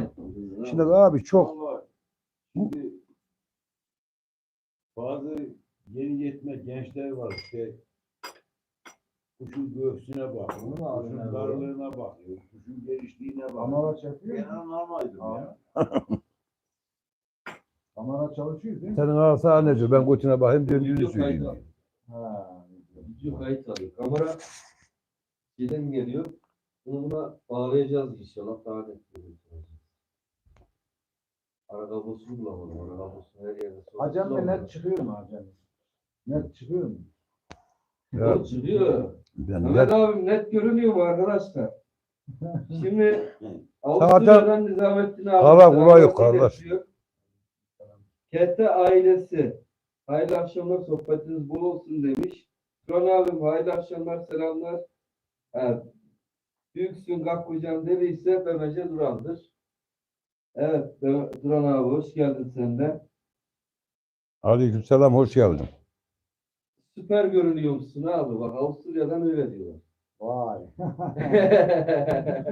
Zaten karayı kardeş Allah'tan ki 5 ışık yanıyor ha. Şimdi buradan şu an direkt Avusturya'ya net bir şekilde buluşabilirsin abi. Avustralya'ya kardeş Sivas'tan kucak dolu Almanya'dan sevgiler selamlar. Şair. Hayırlı akşamlar demiş. Zeki Baba kuş uçur çayına da yemeğine de demiş ki Ercüment abi. Allah olsun. Var mı Zeki abi uçağın açıyor? Sezonu kapattın mı sen? Mart'tan sonra inşallah. var yani. Hastalıklara da vurdu mu abi? Hastalık nasıl? Ya önceden bile hastalık Şirket yoktu ya. Sağlam var şirketi. Ay yavrum vay, ben haberlerini arıyorum. Şirketi kim? Ben söylemem. Şirketi Evet. sağlam şirketi. Bizim İbo abi olmasın şirketi ya Yıldız Yok, Evli. yok. Bizim mahallede yok. Ha. Abi şirketsiz olmuyor bu iş. Harun hocam yani kümesimizde kuş var da yine dostun şeyine ihtiyaç duyuyor. Ben şahsen yani şöyle iyi bir dişi çıkartırsın da belki ondan iyi bir erkek çıkartamazsın. Abi. Yani bir erkeğe de arkadaşından alıp vurup iyi bir erkek uçuruyorsa onu eşleyip de ikisini birleştirip de ikinize çok iyi yavrular alabilirsin değil mi? Şimdi şirketin Mehmet abi. Mehmet abi mi şirket? Doğru yolu buldu kardeş. Ne güzel abi. Yani gerçekten hani eskiden de öyle yaptılar bunu hocam. Yani birinde dişi uçuyordu, birinde Tabii erkek ya, uçuyordu. hatıra gönüldür bu ya. Birleştiriyorlardı senelerce. Yani benim bildiğim 4-5 tane mesela Akkode'de gibi şirketler. Bulucağı var, işte Hayatar var, bir şey vardı. Birbirlerine birleştiriyorlardı. Hepsi de yavru sürüyordu onu. Hepsi de kuş uçuruyordu ondan. Yani. Dostun yolunu öylesin. İşte en başta konuştuğumuza Ya, geri döndüreyim. veriyor ya. Tabii canım. Geri döndüreyim. Paranın pulunu alamadığını dostluk alır abi. Her zaman Oraya için. diyor. Para girdiği için adam seninle iyisi olsun istemiyor ki. Ya sende iyi bir erkek var. Yakın arkadaşında da dişi var. Ver bırak diyorum. 40 tane bahane buluyor. Olmasın. Ya şimdi ismi Hani yani şey demiş değil de. adam, benim onun yani benim iki gözümde kör olsun, tek onun bir gözü geçsin diye. Aynı o mesela. Yani isim vermek önemli değil. Mesela arkadaş kuş alıyor, uçuruyor. Kaldırmış arkadaşa diyor ki senin dişlerin kötü. Mesela meydandan alıp da alsak bundan iyi olur. Ya bu adam kardeşim yıllarını veriyor, buna emek veriyor yani. Emeğe bir saygı göstermen lazım. Yani ne demek yani gidip Abdi'ni oradan alıp da alsam daha iyi olur. Yani bizim millette ben olduğum müddetçe bir şey olmaz. İleriye gidemek kardeşim. Anlatabildim mi? Ben olay olmayacak. İşte Sende de olacak, bende de olacak, bunda da olacak, o birinde de olacak. Abi Ama benimki illa benim her şeyi benimkinden değil mi olmaz. Kendi de uçuramaz. Kendi de uçuramaz kardeşim. Çünkü o adamda benlik var. Benim kuşumu kimseye verme. Cücüğün de olsa verme. Senin dişiyle de aldıysa. O benliktir. O adam hayatta kuş uçuramaz kardeşim. Mızgıdar adam o adam. Abi şöyle bir şeyimiz de var yani şimdi benlik yaptığın zaman yani öyle bir kişiliğe büründüğün zaman zaten herkes seni tanıyor. Böyle bir insan diyor. Artık günümüz hastalığı öyle bir hastalık ki kümese girdiğinde herkes seni tanıyor. Evet. Kime ne faydalanır? Kime ne yararlanır? Tabii canım, Yani- tabii tabii. Bir yerde arkadaşında dostunda kuşlar olacak ki yarın bir gün o burada hastalık olduğunda hasar girer, çalınır. Bunlar olan şeyler günümüz şeylerinde. Şurada kuşumuz var dersin, gidersin bir çıtalığı getirirsin kardeşim. Yani İşte bu bu paylaşmak çok güzel bir şey Ahmet. Paylaşacaksın yani. Anlatabildim mi? kesinlikle abi. İşte paylaşma dedi mi de hoca başlar. Ayrı zaman paylaşacaktır. Öyle değil mi hocam? ya paylaştık ya Cem mi? Sen de iyi bir erkek vardı, sen de iyi bir dişi verdin ya kardeş. Bak paylaşmak güzel bir şey. Yani Mahmut abi demiş Onlardan ki Zeki yukarıda abinin şirketi şuraya- benim demiş. Mahmut da öyle lan. Zeki, Herkes şirketinde Zeki abi herkes Zeki abiyle devam edin. Zeki abi hiç konuşmadı. Eskiden memura ne para veriyorlardı kardeş? İşçiye çok veriyorlar. İşçiye de çok veriyorlar. İşçi çoğal. Önceden Şimdi ismi ben- Mehmet herhalde senin de, değil mi? Ya, Yakup mu? Benim adım da Mehmet Yakup abi. Önceden ben 46 sene esnaflık yaptım. 46 sene çarşının merkezinde dükkan çalıştırdım. 2 sene fırın çalıştırdım.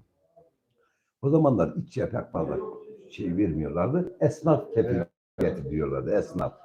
Varsa esnaf getir. Bankadan işlerini hep esnafına hallediyordum. Doğru. Şimdi Sonra çalışıyor mular he, memur istiyorlar. İşçi istiyorlar. Ateşin var mı? istiyorlar. Tabii. Şimdi Esnaf istemiyorlar. esnafın işi bitti.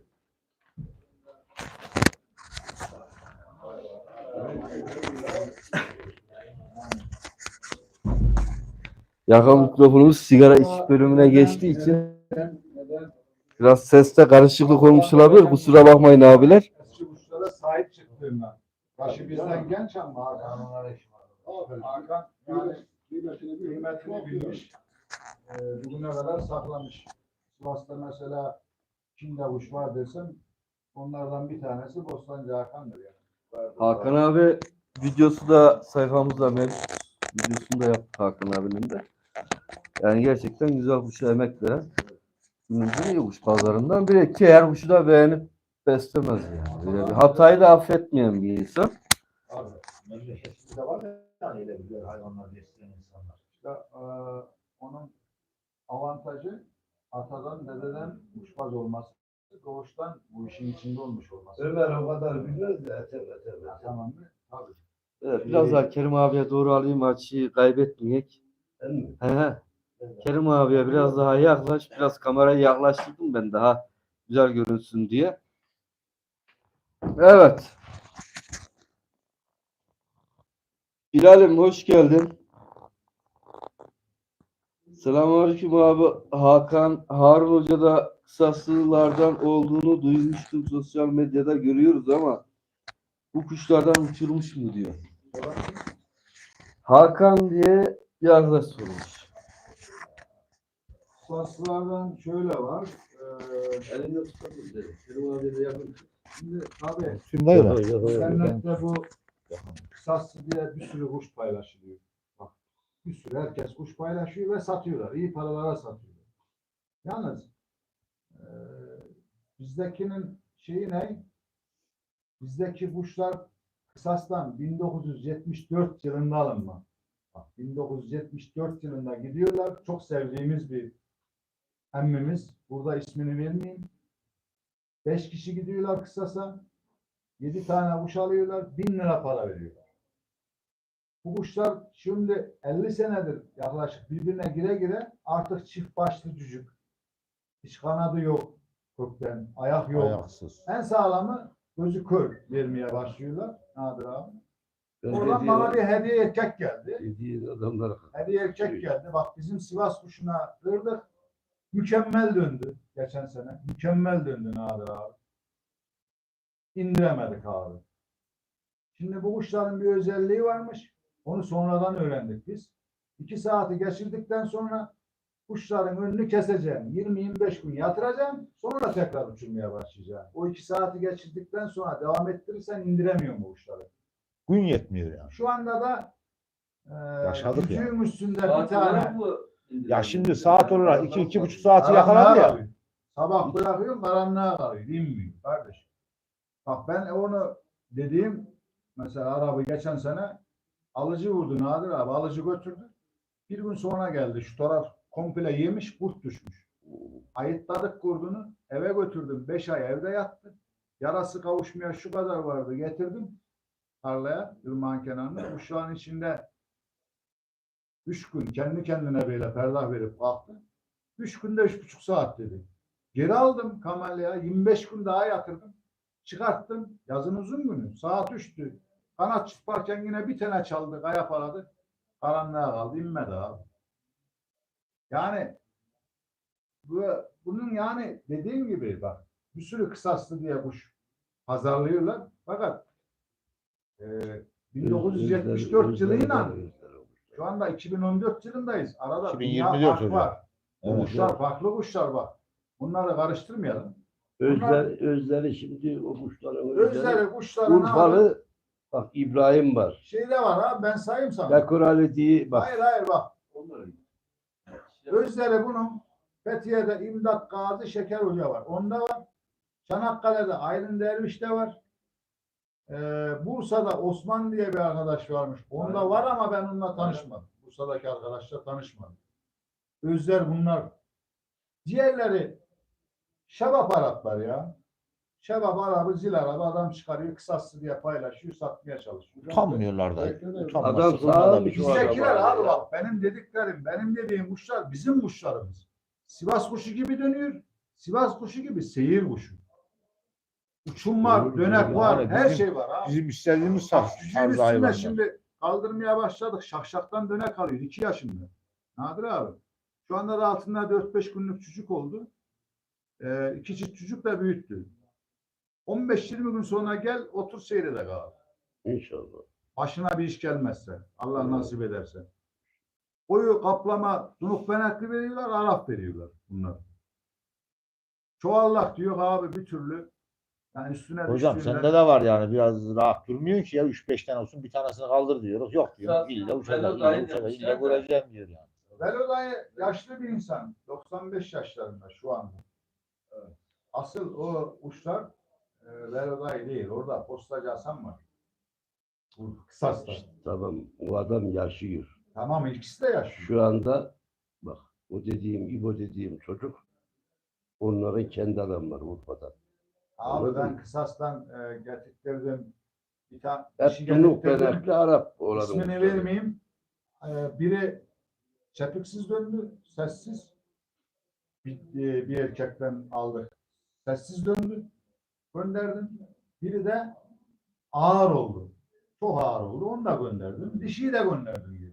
Şimdi diyorum ya bu kuşlar abi 1974 yılı nere, 2014 yılı nere? 2024 hocam ya. 2024 pardon.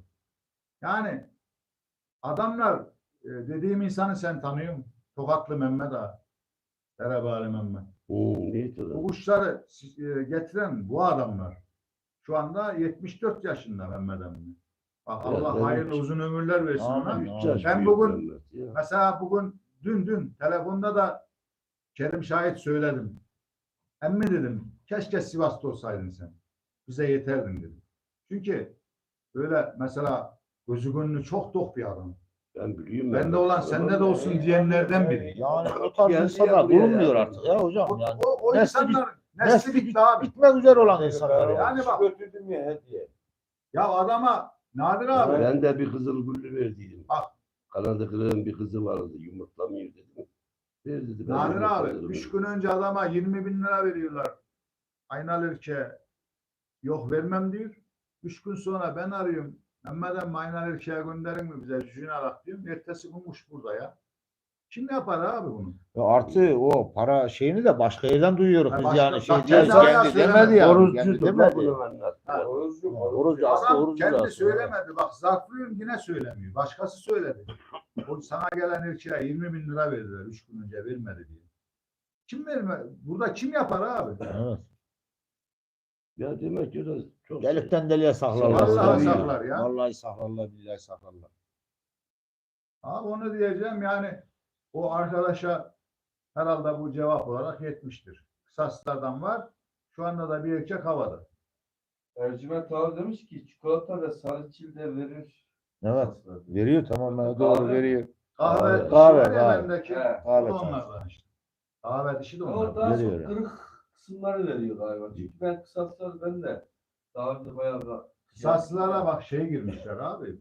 Yani bu kısasların en atası nedir biliyor musun? Bir Kelkuk'le Arap'tan çıkma bunlar asıl. Bir tarafı Kelkuk yani. Bu Kelkuk kuşların bir kuşlarında tarafı zaten o Kelkuk. kahve tarzı var zaten. O kahve oradan geliyor. O kahve rengi Kelkuk oradan geliyor. tarafından geliyor kahve. Asfalt, kelkuk şeyi, Ben de kahve. şimdi diyorum ya kurulduğunu. Evet, buldunu. kahve dişi gördün ya bizim orada. He, biliyorum, biliyorum. O işte bir tarafı onun Kelkuk bir tarafı Kısaslı. Taraflardan. Ha Şimdi de Şerpi'nin de yarın bak iyisi var kötüsü var. İmdat Hoca'dan Evet, Fethiye'den evet, çok yarın güzel. ona erkek geliyor. Şu anda yola çıktı erkek. Kısaslara erkek geliyor şeyden Fethiye'den. Yarın inşallah alacağız. En büyük O erkeğin bir şey. oğlu muydu, torunu muydu o da? Kılay erkek dediklerini torunu geliyor. Torunu değil mi? Bugün söyledi. Evet. Kılay erkek dedikler Nadir abi 7 sene uçuyor. O dediğim Çanakkale'deki arkadaş Aydın Derviş görmüşmüş. Oraya götüren de polis Aydın abi. Çanakkale'de. Ben tanışmadım da götüren oymuş. Polis Aydın. Yaşıyormuş. Polis emeklisiymiş adam. Ama şu anda kuşlar Aydın Derviş'te. Çanakkale'de. O kuşlar. Ondan da bize işte 2 tane dişi bir erkek geldi. Evet. Mehmet abi de yaz. Şimdi hocam biraz deneme yapıyorum ben biliyorum ya. Kerküktür, sastır, Biraz sonuçlar alabiliyor mu? Yani deneme kuşlardan bir şeyler çıkıyor mu? Ya şimdi bak, daha önceki sohbetlerde de söyledim. Kuşu kuşa vurmak sanattır abi. Bak, kuş beslemek ayrı bir sanattır. Cücük almak ayrı bir sanattır. Kuş uçurmak tamamen başlı başına ayrı bir sanattır. Şimdi mesela ben, Kerim biliyor, evde 3 tane dişi var. Tarlada da, ırmağın kenarında da 4-5 tane damızlık erkek boş. Birbirine vurmadık. Niye? Olmaz abi. Olmayacak şeyi vurup cücük almanın, kötüyü çoğaltmanın bir anlamı yok. Vurduğun zaman kuşu erkeğe dişiyi birbirine sonuç alacak. Altından iyi kuş çıkacak. Bir şekilde Yani- bir şey gösterecek He, yani. Göstermesi çıkmayacaksa lazım. hiç vurup cücük almanın, uğraşmanın bir anlamı yok. Şimdi kısaslardan bahsediyoruz hocam. Ben kısasların çok Sivas kuşuyla uyum sağlayacağını düşünüyorum. Kardeş biz... Bak Kerküklerle olabilir. Hayır, Sivas O kuşuna... gambağı var ya. Yahya var, insanlar Kakikli onlardan- Yahya var arkadaşım. Onun donuk dişiye vurduk, kısas derken altından çıkan mükemmel döndü. Mükemmel ötesi döndü. İndiremediğimiz bir Arap onun cücüğü işte. Sivas kuşuyla çıkma. Donuk dişiyle, He. Yahya'daki. Kakikli Yahya. Onun donuk O dişiyle... zaman ben gördüğüm kısaslarda bir problem var. Sen bahsettiğin gibi. Yani dedin ya tüm kısaslara. Ya şimdi her Hayır, Arap hayır. yağına kısas olmuyor Yani ki kısas yani. bir ilçe, Urfa'nın bir ilçesi. Şimdi mesela Kangal bizim bir ilçemiz, her Kangal köpeği iyi mi? Değil. Yani her Orada Kanada da Kangal kısasın değil da zaten. bütün Araplar iyi olacak diye bir kayıt yok. Yok Yani tabii iyisi ben de var, bakacak yerim. kötüsü de var. Bak ne diyorum sana, kısastan bir şey getirttirdim, olmadı diyorum, geri gönderdim. Az önce söyledim ya. Evet. Bir cücüğü çepiksiz döndü, bir cücüğü ağır oldu. Çocuklarını da gönderdim, dişiyle gönderdim. Mehmet abi herkes seni soruyor. Diyorlar ki Mehmet abi nerede çıkacağız diyorlar. diyorlar. Hocam var ya, Dedim ya kardeş sen Fırıncı Mehmet'i getir, reytikler 2'ye katlar diye. Metit de bulan vermesin Metit. Yok abi neyse onu söylüyoruz yani. Şimdi sen kuş uçururken biz mesela bilmiyorduk bu işi. Adamın biri arıyı kaybetmiş meydanda. Demiş ki bir tellal tutak yani. Sivas'ta olmuş bir olay. Tutmuşlar anlatmaya başlamış. Kara kaşlı, kara gözlü, yanı yancıklı, kolu boncuklu. Gören varsa Allah için söylesin. Biri de diyormuş Metit de bulan vermesin Metit. Şimdi hoca da Metit. Yani Mehmet Ağa'yı kaptıracağım diyor. He. Fazla met etme diyor Dersi hocam. de ben anlatsam ayıp olur mu Abi acaba ya? hocam buyur. Ya şimdi herkesin tabii affına sığınır. Yanlış anlaşılmasın. Mehmet abimin bu anlattığından aklıma geldi. Şimdi iki arkadaş varmış. Bunlar çok samimi dostlar. Bir süre sonra yollar ayrılmış. Nadir abi. İkisinin de birer tane kızı varmış o an. O zamanlarda. Yıllar sonra, aradan yıllar sonra bunlar bir yerde karşılaşmış, buluşmuşlar. Yemektir, çaydır, muhabbettir. Şimdi demiş ki biri birine, ya senin kız ne yaptı demiş, ne oldu, ne yapıyor falan. Demiş ki sorma kardeşim, bizim kız üniversiteyi birincilikle bitirdi, falan büyük şirkette işe başladı. Mercedes getiriyor, işte BMW bırakıyor, yurt dışlarına toplantılara gidiyor, işte televizyon koşuyor falan filan. Anlatmış. Oradan sonra demiş ki, ya senin kız ne oldu demiş biliyor musun? O da demiş ki, Senin vallahi kız. kardeş demiş. Benim kız da orospu oldu da affedersin. Ben senin kadar güzel anlatamıyorum. Bu da güzeldi hocam. Diyeceğim mi? Ben belanı kadar güzel anlatamıyorum. Hocam çok fenası var ya çok. Seni seviyoruz Mehmet abi. Vallahi seviyoruz. Şimdi Mehmet abi de yapıştırayım diye düşünüyorum bak ben sana söyleyeyim. Yok olmaz. Yok şimdi onu... Sen yarın yapmıştın.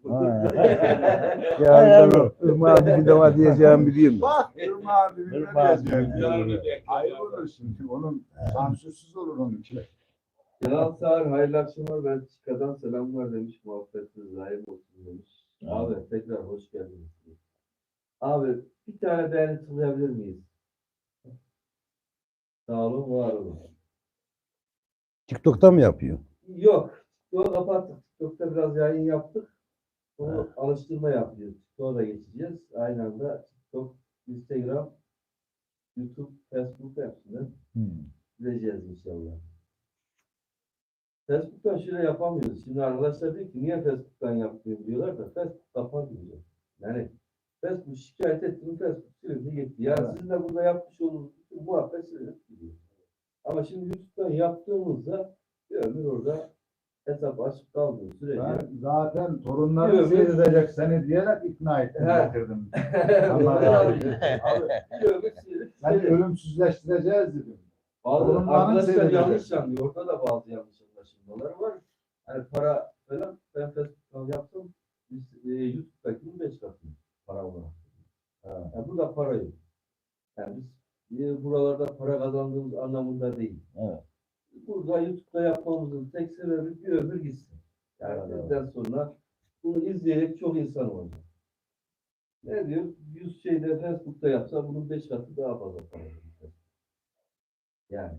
Yani zaten Ama orada Ahmet bir Bey yani şikayet şimdi olduğu zaman siliniyor. Yeniden hesabı açarsın, burarsın, şey yaparsın ama geçmiş gidiyor. Gidiyor. Kapanıyor, gidiyor.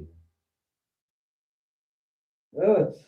Abiler var mı Mehmet abiye tatlı dilli güler yüzü yeter demiş Mehmet abinin. He mi abi? Allah razı Peki olsun. abi. Ne diyorsun Mehmet abi biraz var Mehmet abiden yorum yap. Ya şirket oldunuz ne de olsa. Çok güzel uçmaz. Teşekkür ederim. Deneyebilir. Sesi güzeldi. Aynı zamanda bak şeyde yarışmalarda hakemlik yapacak Mehmet abi. Bununla birlikte buradan yani. Tabii, tabii. Hakemler İnşallah, bizden bir inşallah. tanesi. Abi, Hacı abi Mehmet. şunu İnşallah. söyleyeyim. Yarışlarda bizim tek şeyimiz ne biliyor musun? Mehmet abi gibi. Zeki abi gibi. Senin gibi. Böyle bu işe gönül vermiş, yaş vermiş. Bu iş daha olgun, saygı görecek, güzel insanlardan bir ekip olarak. Hani ya bugün gel Mehmet abi sen de bir gidek kuş izleyek diyeceğiz. Zeki abiye tabii. diyeceğiz. Gel abi şurada kuş uçuyormuş. Gidek izleyelim. Beraber. İşte bir yerde. Diyeceğiz. Onlar gözlemci olacak, hakem olacak. Ya Mehmet işte- abi. Evet. Yani az kadro olacak. Tabii sürekli giden bir ekip olacak ama gözlemcilerimiz özellikle sırasında böyle yaşı ermiş, bu işi görmüş, yaşamış. Yarışmacının da hakkını koruyacak kişi olmasında en büyük şeyimiz var. Tabii canım vuruyacak. Ha, Ya ya bakacak bu- yani. Diskalifiye edilemez. Bir daha uçsun diyecek. Yani bir hata varsa. Veya diyecek ki kardeşim doğru noktada indi. Kuşun hareketleri de güzel. Barajı geçer. Hakem heyetinin puanına bakacak. Değerlendirecekler. Beraber o kuşa hakkını Verecekler. Evet. yarışmacının da hakemin de kuşun da hakkı verilmesi lazım. Tabii verilmesi Yemek lazım. varsa onu Şimdi zayi bundan önce, etmenin bir bundan şeyi önce yok. anladım. Şimdi bundan önce öncelikle şu anda mesela hani çobansız bir koyun sürüsünü düşün. Evet. Başıboş bırak. Her tarafa gider. Bulamazsın da sonra. Dağılır gider. Millet şu anda bak bizim Sivas için konuşuyorum ben. Önce birlik ve beraberliğin sağlanması için hani herkesin bir araya gelip birbirine sevgi, saygı çerçevesi içerisinde nasıl bir araya getiririz? Bunun yolunu nasıl bulabiliriz? Oradan mesela seyreden arkadaşların da önerisini alan ne yapabiliriz? Bu birliği, beraberliği sağlamak için ne yapılabilir? Önce bunu sağlamak lazım. Yarışmada kolay, yani Düzlükte gerisi kolay. düzlükte kolay, hepsi kolay. Bunlar kolay şeyler. Zor olan şey hepimizin Bir beraber. kuşların Tabii, güvercinlerin beraber hakkı bir de- yenmeden tabii, adil bir şekilde bu iş yapılacak. önce birlik, beraberlik nasıl sağlanır? Bir araya Yani nasıl bu geliriz? işin Ha bunun biraz için de daha hocam böyle Saygı güzel olacak abilerimizin kardeşim saygı. özellikle Saygı olacak. Başkan olacak. hem başkan saygı olacak hem yardımcısı talep olacak abi. Saygı Herkesin mesela saygı göstereceği. saygısız olmayacak, saygılı olacak. Evet Saygı abi. gösterecek. Adam oraya gittiği zamanlar mesela adam kuşu bırakıyor. Bizim kendi memleketimizin için konuşuyorum ben Sivas için. Adamın kuşu ne hata yapar derdine düşüyorlar. Yani bir hata yapsa da söylesek. Ya bu kuştur. Bırakana Doğru kadar abi senin ya. himayen altında. Bıraktıktan sonra Allah'la onun arasında. Ya Ama uçar, insan amma döner. yok ki Tabii kuşun mümkün ya. değil ya. Abi içinde ne varsa onu döker zaten. Aynen Yani öyle. Başka bir şey değil. Bir de bak, bir de Ya şunu istediğimiz söyleyeyim. gibidir veya değildir yani. Bu camianın en büyük yanlışlarından biri de şu. Mesela burada 2, 4, 6, 7 kişiyiz. Samimiyetimiz farklı. Hepimizin birbirine olan yakınlığı farklı. Konuşma çok farklı olur. Buradan 8. kişi buraya geldiği zaman bu konuşmanın, buradaki konuşmanın tamamen değişmesi lazım. Konunun da konuşma Konu şeklinde değişir. değişmesi lazım. Evet. Arkadaşı bak ben hep bunu savunuyorum. Toplumda rencide etmez, Evet. toplumda yüceltir. Tabii. Ama bizim tabii. toplumun en büyük şeyi işte burada Buradan da- şeyi Nadir abi geliyor adam mesela seni kuşunla uğramazsa senin kendi şahsınla oturup bakmanla ya da ekmeğinle çayına seni rencide etmeye çalışıyor. Doğru. Hatırlıyorum bu arada. İşte bak bunu bak bu camiadan herkesten önemli rica ediyorum ya. Yapmayın bunu. Herkes mesela diyorum ya dostlar kardeşim o adamın bir eksiğini Gibi gel. bir yanlışını biliyorsan da toplumda söyleme. Toplumda açıklamaya çalışma. Çek kenara veya yalnızken gel ya da davet et, getir. Dostsan yani gerçek dostsan gerçek insansan onu yalnızken uyar. De ki kardeşim senin bu şeyin yanlış. Ya da mesela ben kuş adam paylaşmış kuş. Çok kötü kuş ya. Çok kötü. Videosunu paylaşmış. 100 kişi maşallah yazıyor. Ben öyle yazmıyorum. Yorum da yapmıyorum. Adama özelden yazıyor. Kardeşim bu maşallah yazanlar hep seni kandırıyor. Kuşun iyi değil. Dönek gezdirmiş. En son birini. Dönek gezdirmiş kardeşim. Bu kuşun iyi değil abi dedi. Bu da ben de biliyorum dedi özelden. Tamam mı? Ama birine gıcığına paylaştım dedi. Özelden yaz. Veya işte diyorum ya toplum içinde onun eksiğini gediğini aramaya çalışmaya. Dostsan, arkadaşsan onu yüceltmeye çalış. İyi taraflarını söylüyor. Ya bizim İyi kuşbazlar yönlendir. arasında muhabbetidir Bak onun Allah yani. bile ne Yoksa yapacak abi? Günahları da artacak, sevapları da artacak. Evet. Hangi taraf ağır basıyorsa o yönde karar verecek. Sevapların ağır basarsa cennetliksin, günahların ağır basarsa cehennemliksin ya. Yani bir insan mesela geçmişte hata da yapabilir. Olur abi. Günah da işleyebilir. Açıyorsun elini diyor ki ya Rabbi ya ben pişman oldum affet beni diyor. Allah günahını affettiği gibi bir de sevaba dönüştürüyor. Bunlar ebedi söylüyor. Ebedi. Evet. Mesela diyor ki ya sene 1990'dı. Nadir ağa şu yanlışı yaptıydı ya. Hala onu konuşuyor. Lan Allah affetmiş. Sen hala ne? Niye unutmadın lan? 30 sene? Niye konuşuyorsun ya? Yani derdin ne? Sıkıntın ne kardeşim ya? Yani bu sana ne kazandırıyor? Abi çekememezlik. istememez. İstememezlik. Vallahi işte ben en çok üzen konulardan biri bu Nadir abi. Yani Hocam bu dünyaya bir daha mı geleceğiz? Yani güzel geçip gitsek. yani her şey tabii ki ya. Herkes birbiriyle mesela iyi dedirtirsin ya. Sinan Hasan öyle 30 sene oldu rahmetlanıyoruz abi. Tabii Mesela ya, başka- bugün Küçük Hüseyin abi 4 sene beraber uçuşurduk. En küçük incinmedik abi. Allah rahmet eylesin. Babası- Mekanı cennet olsun. Babası değil neydi lan? Bak. Şeyin. Daftar Süleyman emmi. Ya Eyvallah. mahallemizin adamları. Bir çift kuş getirmiştir. Açıklığı. İşte sarıldı. Hiç unutmam onu. Meydanda elinde. Şimdi çarşı karakolu var ya. Meydanın karakolu var. Alman fırının oraya kuruluyor. Asiri fırını öyle ya. Asili fırının önü işte. Şöyle geldim baktım ki elinde. Dedim ki emmi ne istiyor bunları? Dedi ki lan kardeşime var sen bunları durdurturamam. Baktım hoşuma da gitti. İkisi de erkek elinde. Zer ama güzel zerler. Dedim ki emmi sen bunları bana ver. Gelirlerse gelirler. Yok alışırlarsa alışırlar. Rahmetlikten bir parayla aldım bunları. Ya dedi bak bırakma dedi gelir dedi. Getirdim alıştırdım kuşları. Abi güzel çıktı. Süleyman emmi dedim gel kuşum dedi. La dedi ben sana kötü diye vermedim. Hani eski adamlar. Hala gelir diye verdim dedi. Kuşumu geri vermiyorum. Arasında neçe sonra bir de duydum ki dinamitlerinde patlamış. Ya, Balıktayken. balıktayken. Çok uçurdum ben onun kuşunu. Diyeceği abiler vardı ya. Bak şimdi ne diyor? Mesela ya bu dediğim adamların hepsi şimdi var. Kara toprağın altında bir kişi var dinleyemez. Abi Allah Ahmet Kur'an'da abiden başka kimse kalmadı. Doğru mu? Ben Sivas'ın en büyük kuş pazarını sayıyorum. Hiç hayatta Yaşayan yok ya. şimdi mesela Bir tek kalem bir yaşıyor. belki Zeki babasından neyden duymuş olabilir. Hacı abi vardı, çocukça Hacı.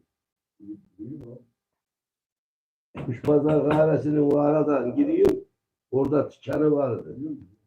Ermeni olan Hacı abi, Ermeni değil ki. Hakiki kuşpazı.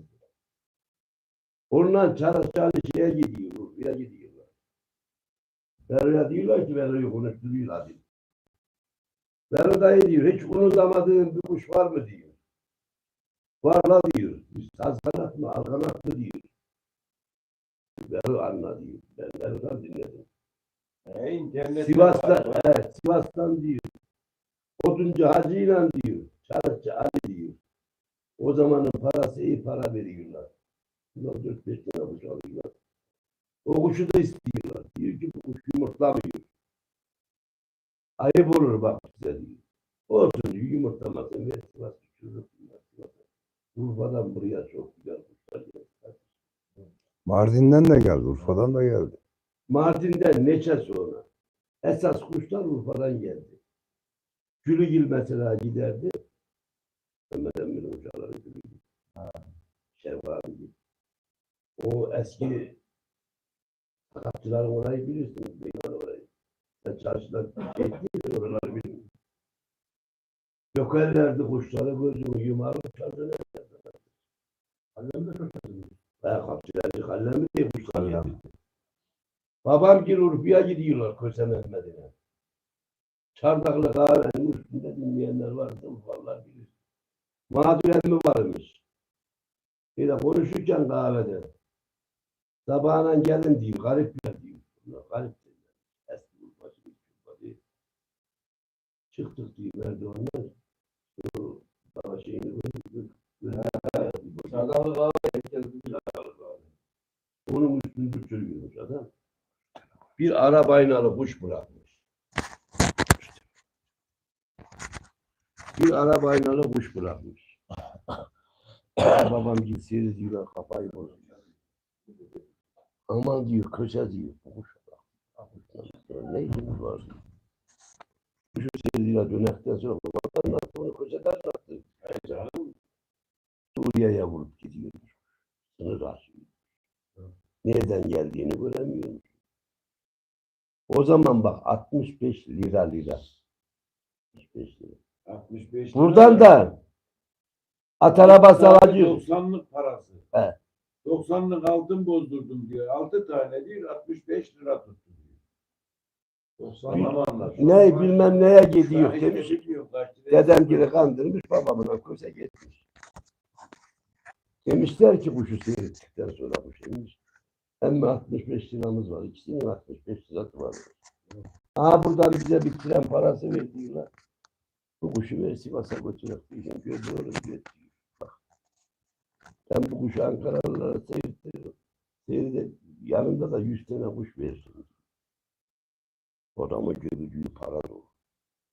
Biz cahillik diyoruz. Altın yumurta. O parayla 45 tane mi 46 tane mi kuş veriyorlar. Şu gün olmuş hala Cineyemet anladı gelen kuşlar.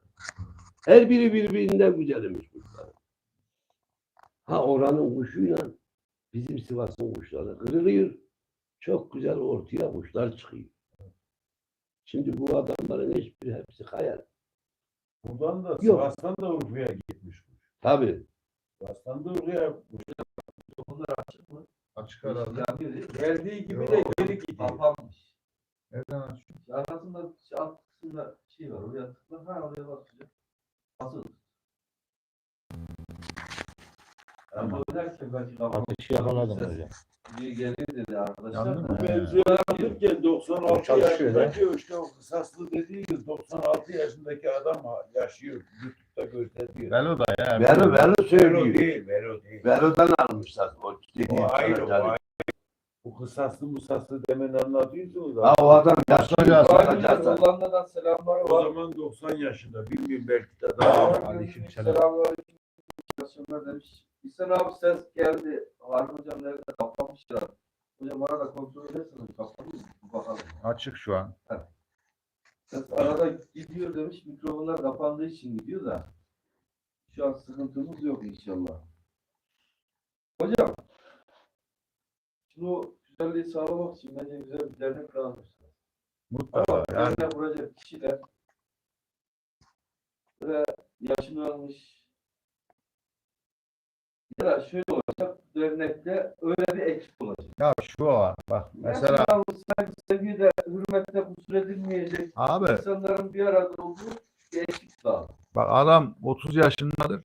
60 yaşındakinin iradesine sahiptir. Evet. Yani 60 yaşındaki gibi ağırdır. Doğru. Ahlak bu ya. Ama adam 60 yaşında, 65 yaşında, 18 yaşında çocuktan daha hafif. Bir oturmamış şey yok. Yani bu ahlakla, görgüyle, Şöyle kişinin bir şey, yani bu kanıyla, sütüyle alakalı durum. ekibi kurarken, Yaş değil abi. bu- Yaşla alakası yok. Yaş derken, hani saygı sevgi. Hani sonuçta sevilen sayılan insanlardan bahsediyor. Ya. Herkesi getirip derneğin başına koyduğu zaman Emin ve güvenilir. ha, O adam da ne yapacak? Her şeyi yaptığı her işi şeffaf yapacak. Mesela girdisini, çıktısını, her şeyini şeffaf olarak millete sunacak. Bütün Öyle. ne kadar güvercin sever varsa hepsini kucaklayacak işte. Hocam yani. Herkes İnsan aynı ayırt sevgiyle, etmeyecek. saygıyla, Herkese mesela aynı ölçüde yaklaşacak. Kimi Onu yapan, yapmayacak. onu şey yapan, bu Sivas'a mesela bir dernek kesinlikle şart. Ama işte onu oluşumunu nasıl yapılır, nasıl olur? Aylardır konuşuyoruz. Bir sonuca varamadık. En başta bize sonuca varamamamız. ara Şöyle bir şey varılacak. olacak. Güzel bir yer lazım. Orada da yanlış anlaşılmasın. Ekip var. Yani birisi tamam ben başkan oldum dese dernek hemen kurulacak ama o muhabbeti yapan kişilerin şöyle bir isteği var. Baştaki kişi herkesin kabul edeceği kişi olsun. Ki o şeyi sağlıyor. Bizim oradaki problem bu. Yani işte Gakkun Nadir olsun. Veya işte şu olsun. Bu tartışılıyor. Yani niye tartışılıyor? Bak şu var. Biri olduğu zaman herkes kabul etsin, herkes saygı göstersin, sevgi göstersin. Böyle bir ortam olsun. Bu tartışıldığı için iş uzuyor. Yoksa Harun Hoca da diyor, Harun Hoca da olur. Harun Hoca diyor ki ya diyor, tamam ben de olurum da diyor. Ben fevri bir insanım diyor. Ben anlık sinirlenebiliyorum diyor. Bir kalbini kırar olmaz diyor. Evet. Güzel düşünüyor. Ötekine diyoruz ya benim böyle bir şeyim var. Ben de olmayabilirim diyor. Hani herkesin kabul edeceği insanlarla iyi geçinebilecek biri olsun. Mevzu o yani. Yoksa dernek kurulur. Dernek kurmakta 7 kişi imza attı. Tamam dernek kurulur. Ya Şöyle işte bekar yaklaşmıyorlar. bir- Yoksa Dernek kurulur. mesela Gaya abi olsa, Uzun Gaya namı der. Olsa Hasta ya, herkes Gaya. peşinden gider. Buradan da geçmiş olsun. Evet. Gayya. Hasta mıymış Gaya abi? Allah acı şifalarını versin. Allah şifa versin Gaya abi. Geçen konuştum ben ya. Hollandalı Selahattin abi mesela olsa herkes de sayar sever yapar. Yapar. O da öyle. Şimdi ben o zaman ses Güzel de bir şey abi. geliyorsa mikrofonları alayım hocam. Böyle açıktan konuşacak daha güzel olsun.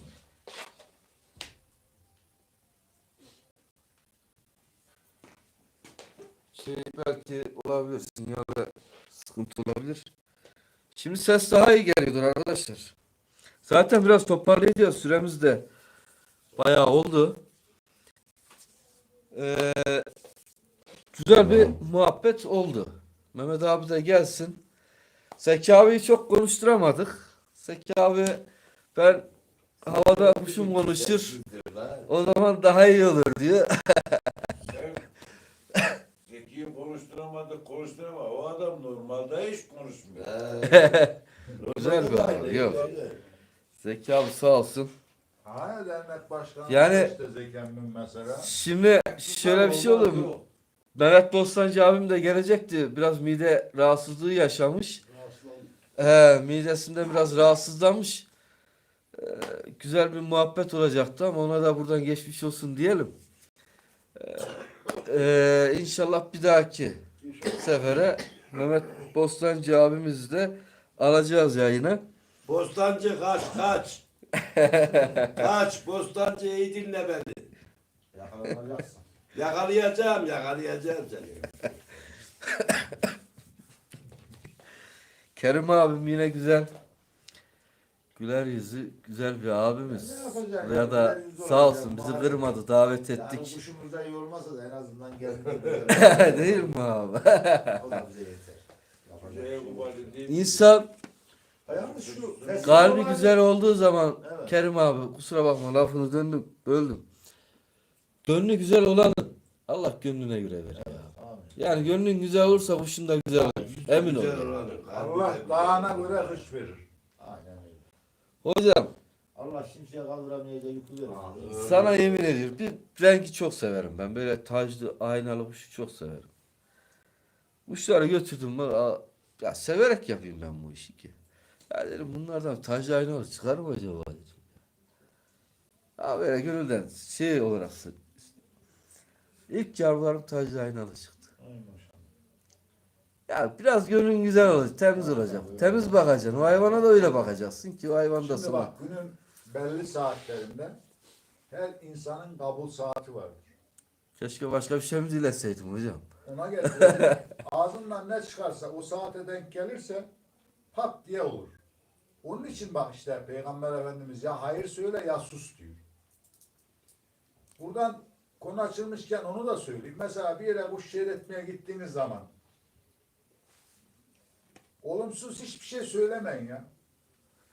Adam diyor ki ya bu şöyle olur, böyle olur, bilmem ne olur.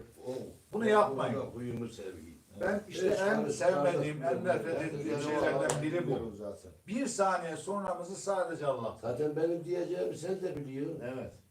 Kuşun Yani- biliyor, hatasını biliyor daha. Bunu toplumun içinde zeki senin kuşun şeyle kötü beyle şeyle. Onu demeye bir lüzumsuzluk Ya var. hayır inşallah iyi olur de. Vergi mi Abi veriyor ya? ya. Yani böyle deyince vergi Ya mi bu veriyor? bak. İnşallah iyi olur de. Rahmetli. Hayır dile ya. Söyle. Evet. Kapıcılar evacabı vardı.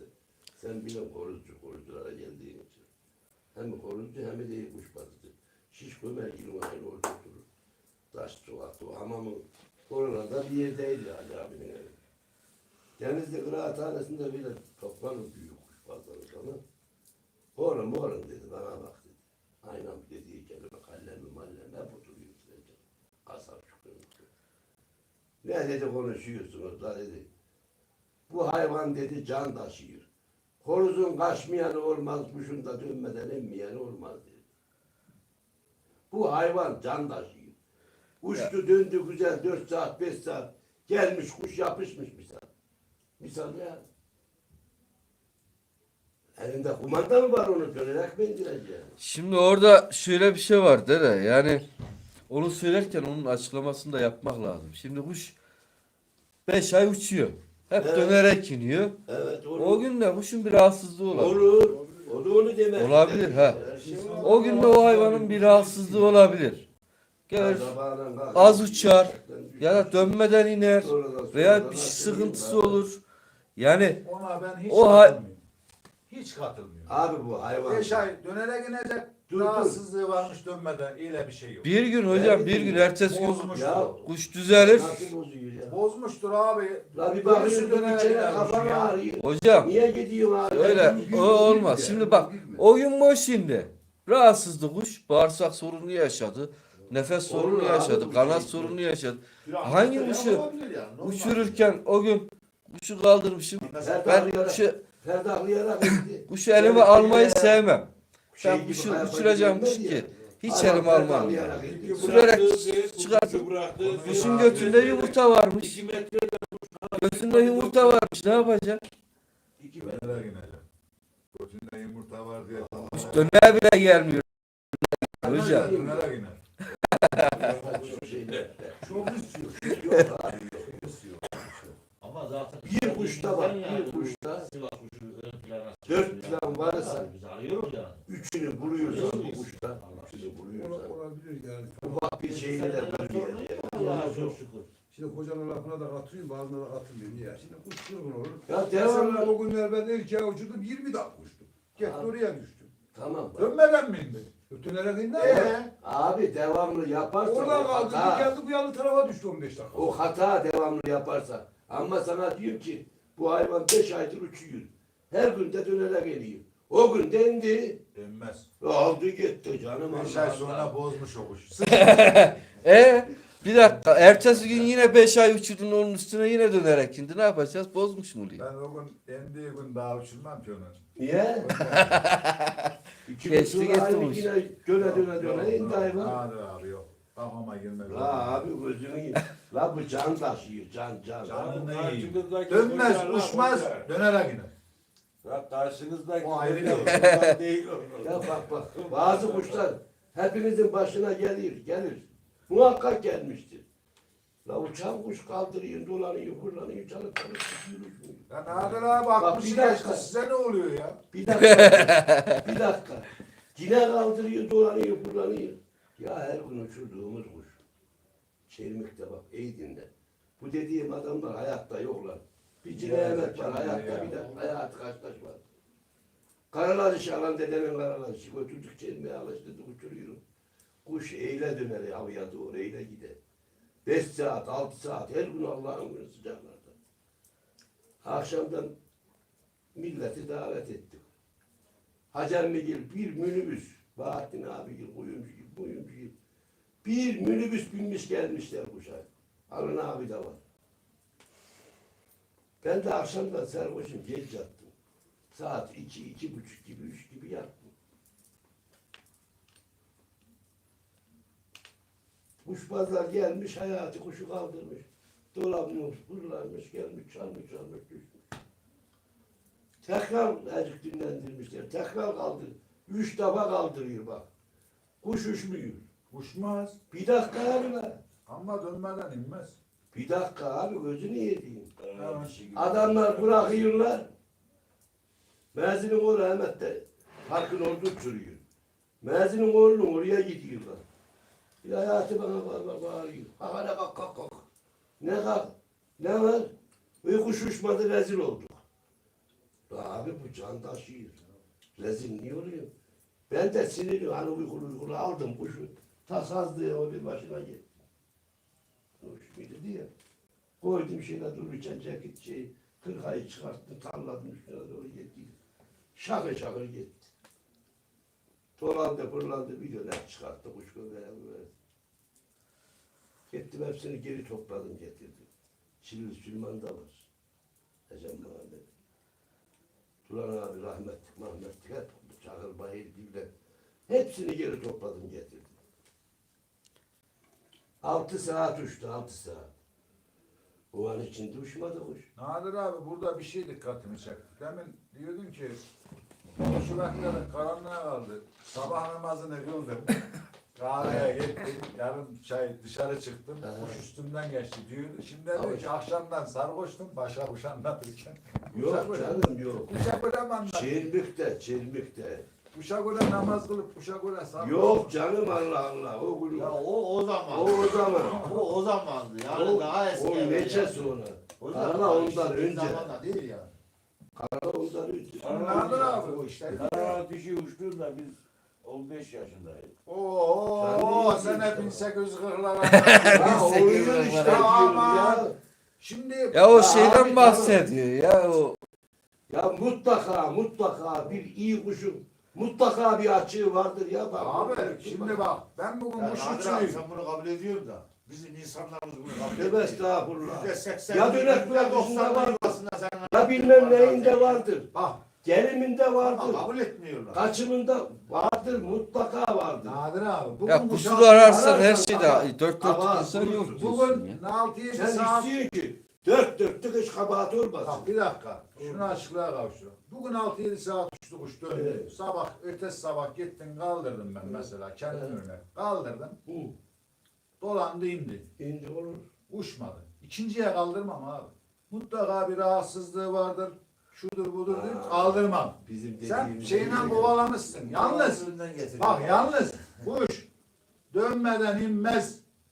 Ne olursa olsun. Tövbe estağfurullah. Merdinli kuş Lan- dönerek iner.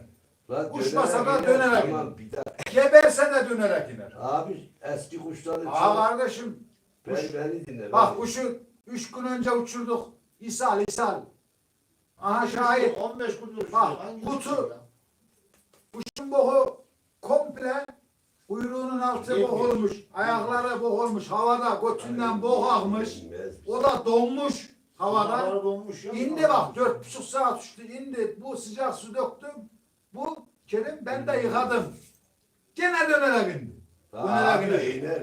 Bak o gün de diyorum ki Dönmeden indi hayvan. inmedi. Soyu bozukluğu. Ertesi gün bıraktık inmedi. Ya Soyunda nasıl aynı indi Aynı gün şimdi? var. gün indi. Sen şimdi bu indiliği kaldırıp atacaksın. Atarım. Bir de altından yavru veriyor. Yok abi. Onun soyu bozuktur. Daha- Dönmeden iner mi? Kuşun öyle. O seni kızdırıyor. Ha nasıl Sen. olur? Bak nasıl olur?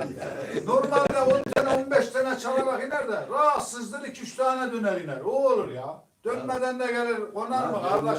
Kayapanın suya indiği gibi iner. Ya çok susuz kalmışsa ne olacak hocam? Kuş perdahlayarak Çok indi ya. susuz kalmışsa ne olacak? Şuradan perdahlayarak Gene mi indi. dönerek gidecek? Suyu Bunların gördüm. içine çala iner. Suyu içer geri çıkar. Rahmetli lafı aklıma geldi kapıcıların Hacı abinin.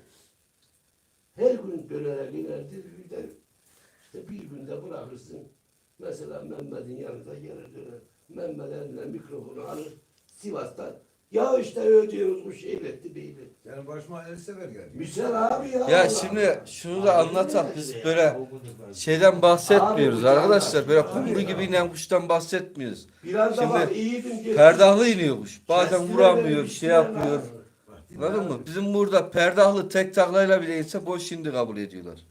O yüzden o inme olayını şeydeki böyle kumru gibi Ya böyle boş gelen yabani gibi gelip zaten inme olayı değil. kötü. Perdahlayarak iniyor. Perdahlayarak inen kuş. Bugün olmasa yarın döner. Bir de erkek uçurduk 2 sene önce. Antika dönüyordu Nadir abi. Bak Cüce Yakup seyretti. Ben 30 sene geriye götürdü dedi. O kuşu niye gönderdik biliyor musun? Bazen 2 tane dönüp iniyordu. Bazen bir tane. Dönmeden iniyor bu soğuğa dedik gönderdik. İlla bir atacak dedik ya. Çala inecek. Tamam. Abi, O da hedefe geriden başlayacak. Bak yine aynı Bak, döndü geriden dolaştı. çala. La Zeki konuşsana aynı döndü dolaştı aynı Otomatiğe takacak Ahmet. Abi Kabul etmiyorum. o gün Yine değil tengere mi? şart bir tane çalar iner. Ertesi bir gün- tane çalar iner. Ertesi Abi, gün bu de da yapmadı yani. onu. Normal saat değil. Ya onu Ama diyor. berdak ederek böyle yaylanarak insin. Götüne başını sallayarak onu da kabul etmiyorum. Geriden Abi başlayacak. Hedefin gerisinden çala. Hakan demiş ki üç takladan aşağı kabul edilmiyor. İki takla niye kabul? Perdahlı sıkı bir kuşu iki takla niye kabul edilmiyor? Bizim tüzükte iki takla kabul ediliyor arkadaşlar. Puan yok sadece. Abi ya. O şeyden Perdahlı inmek şartıyla yalnız. gökten vahiyle indi ya o. Onun için kabul edilmiyor. Vahiy geldi. Eski yönetime. Kardeşim Yok, o 2'de şey dönse, değil. 3'te dönse dönerek inmiş kuş. Öyle tarif olmaz. Senin elinde kumanda yok ki lan 3 tane döneceğim veya 5 tane döneceğim lan. Gelir 2 tane döner eder hayvana. Ne olur 10 tane dönsün ya vergi mi Lan veriyor? neyi al? Senin elinde kumanda var. Kumandayı vereyim o zaman. Aşağı insin ya. Abi boş ola. Şimdi Ha. Hocaya ben katılıyorum. Vay.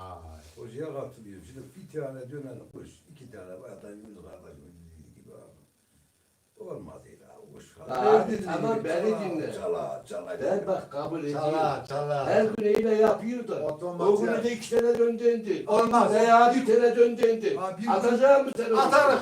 Bir günlüğüne Attık da. ben bir şey demem bir günlüğüne. Attık gitti. Ya ondan Yani bu bahsediyor. zaten muhaleftir. O günler ben bu erkeği uçuruyorum. Pazar günü 30 kişi vardı. Kaldırırken kalktı 8-10 tane dönerek gitti. 1 saat 45 dakika uçtu. Bir sefer döner gelmedi. Geldi çala. Çala indi yine. Döner hiç Ben de oradaydım. hiç gelmedi. Hiç gelmedi. Niye gelmedi biliyor Her gün musun? döneye gelen Yok, Gelmedi. Ben vallahi dedim. gelmedi. Ki rahatsızlığı Nadir var. abi ben dedim. Geldim adamların içinde birini gördüm. İsmini vermeyeyim, dedim ki bu adam burada, yüzüne söyledim. Bu kuş bugün hiçbir tane dönek dönmez. Gelir çalar çalar havaya da düşer dedim. Aynı sormadım hocam. Benim aklımda geçen Tamam. Pazartesi günü gittik, kuş antika dönekler döndü Hacı abiyle. Aynı Evet. ertesi gün. Dede bir iki dakika Adam- otur toparlayacağız çünkü. Basiretini bağırıyor kuşun havada ya. Ya Nazara ben inanıyorum hocam. Ben sabah fotoğraf paylaştım.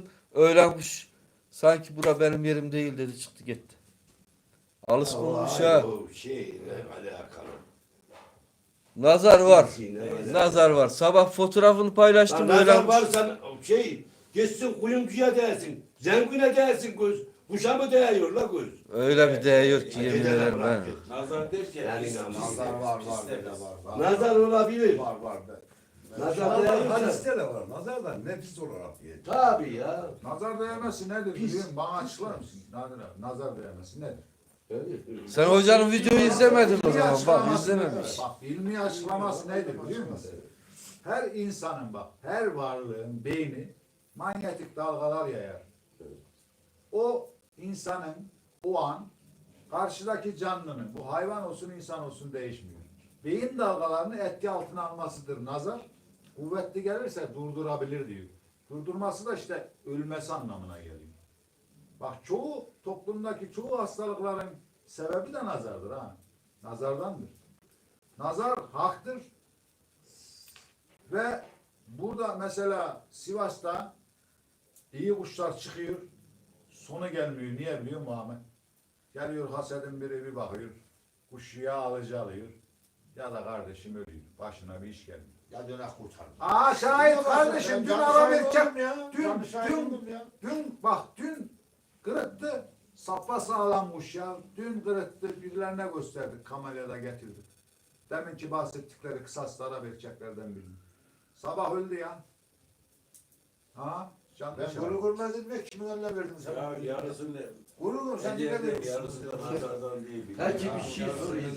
yarısı nazardan dedi. Son ve bize soruyorlar ya. son ve tek. Yiğidin Ha, mekanı olur mu? Ha? Yiğidin mekanı olur mu? Yiğidin mekanı olmaz. Yiğit her yerde yiğit. Bırak daha bir şey. Evet dede. Burada uçup dönüyor da şuraya götürüyorsun ya işte yiğit de. Öyle bir şey yok. Öyle bir şey yok. Öyle bir şey Otur yok. dede otur. Otur dede. Evet. Arkadaşlar güzel bir sohbet. Güzel abilerimizin varlığıyla yine bir yayının sonuna gelmiş bulunmaktayız. Sizden arkadaşlara, gelen arkadaşlara çok çok teşekkür ederim. Evet güzel bir yayın oldu. Zeki abi çok teşekkür ediyorum abi. Mehmet abi çok teşekkür ediyorum abi. Teşekkür ederiz. Sağ olun. Kerim abi çok teşekkür ediyorum. Harun hocam yine görüşmek dileğiyle diyorum. İnşallah bu abilerimizle de yine görüşeceğiz. Yine daha güzel konuları. Karşı karşıya geleceğiz. Arkadaşlar Kardeş 60 yaşını geçmişlere çıkartma bu programa ya. Ben dinliyorum. Nizamettin abi Avusturya'dan son bir onu da okuyayım. Arkadaşlar kusura bakmayın yorumları vallahi şey yapamadık. Sivasların elinde demiş. Nizamettin abim Avusturya'da. İstanbul şeydi. Şunu diyor. Servet var. Değerini bilsinler diyor. Doğru. Onun bilincindeyiz. He. Onun Çünkü o da Sivas farkındayız. kuşuna hizmet eden bir abimiz. Doğru kardeşim. Buraya doğru. neler geliyor biz neler görüyoruz diyor. Sivas kuşundan başkası da dayanmıyor diyor. Sivas kuşu Yani şimdi Sivaslıların elinde bir servet var kıymetini de bilsinler diyor. dört iklim. Dört iklime dayanan bir kuş. Evet. Ha, Eksi yiğidin. 30 dereceden Demin ne dedik? artık 40 Yiğidin dereceye mekanı kadar olmaz. dayanan bir hayvan. Yani Ben 50 burada sıra yiğidim kişini biz Sivas'ta. denemedik. Önüme gelen şey. Ankara'ya gideyim, şuraya gideyim, pıs olayım hani. Ya orada da daha şeyde. Orada da iyi. Abi ya. Evet. Yayına katılan arkadaşlara da teşekkür ederek selamlarımızı, hürmetlerimizi iletiyoruz. İyi ki varsınız. Abilerime de çok teşekkür ediyorum. Bir daha Sizler de iyi ki geldiniz. Ayağınıza sağlık. Bu haftada yayınımızı 2 saat ile tamamlamış bulunmaktayız. Görüşmek dileğiyle diyorum. Hayırlı akşamlar.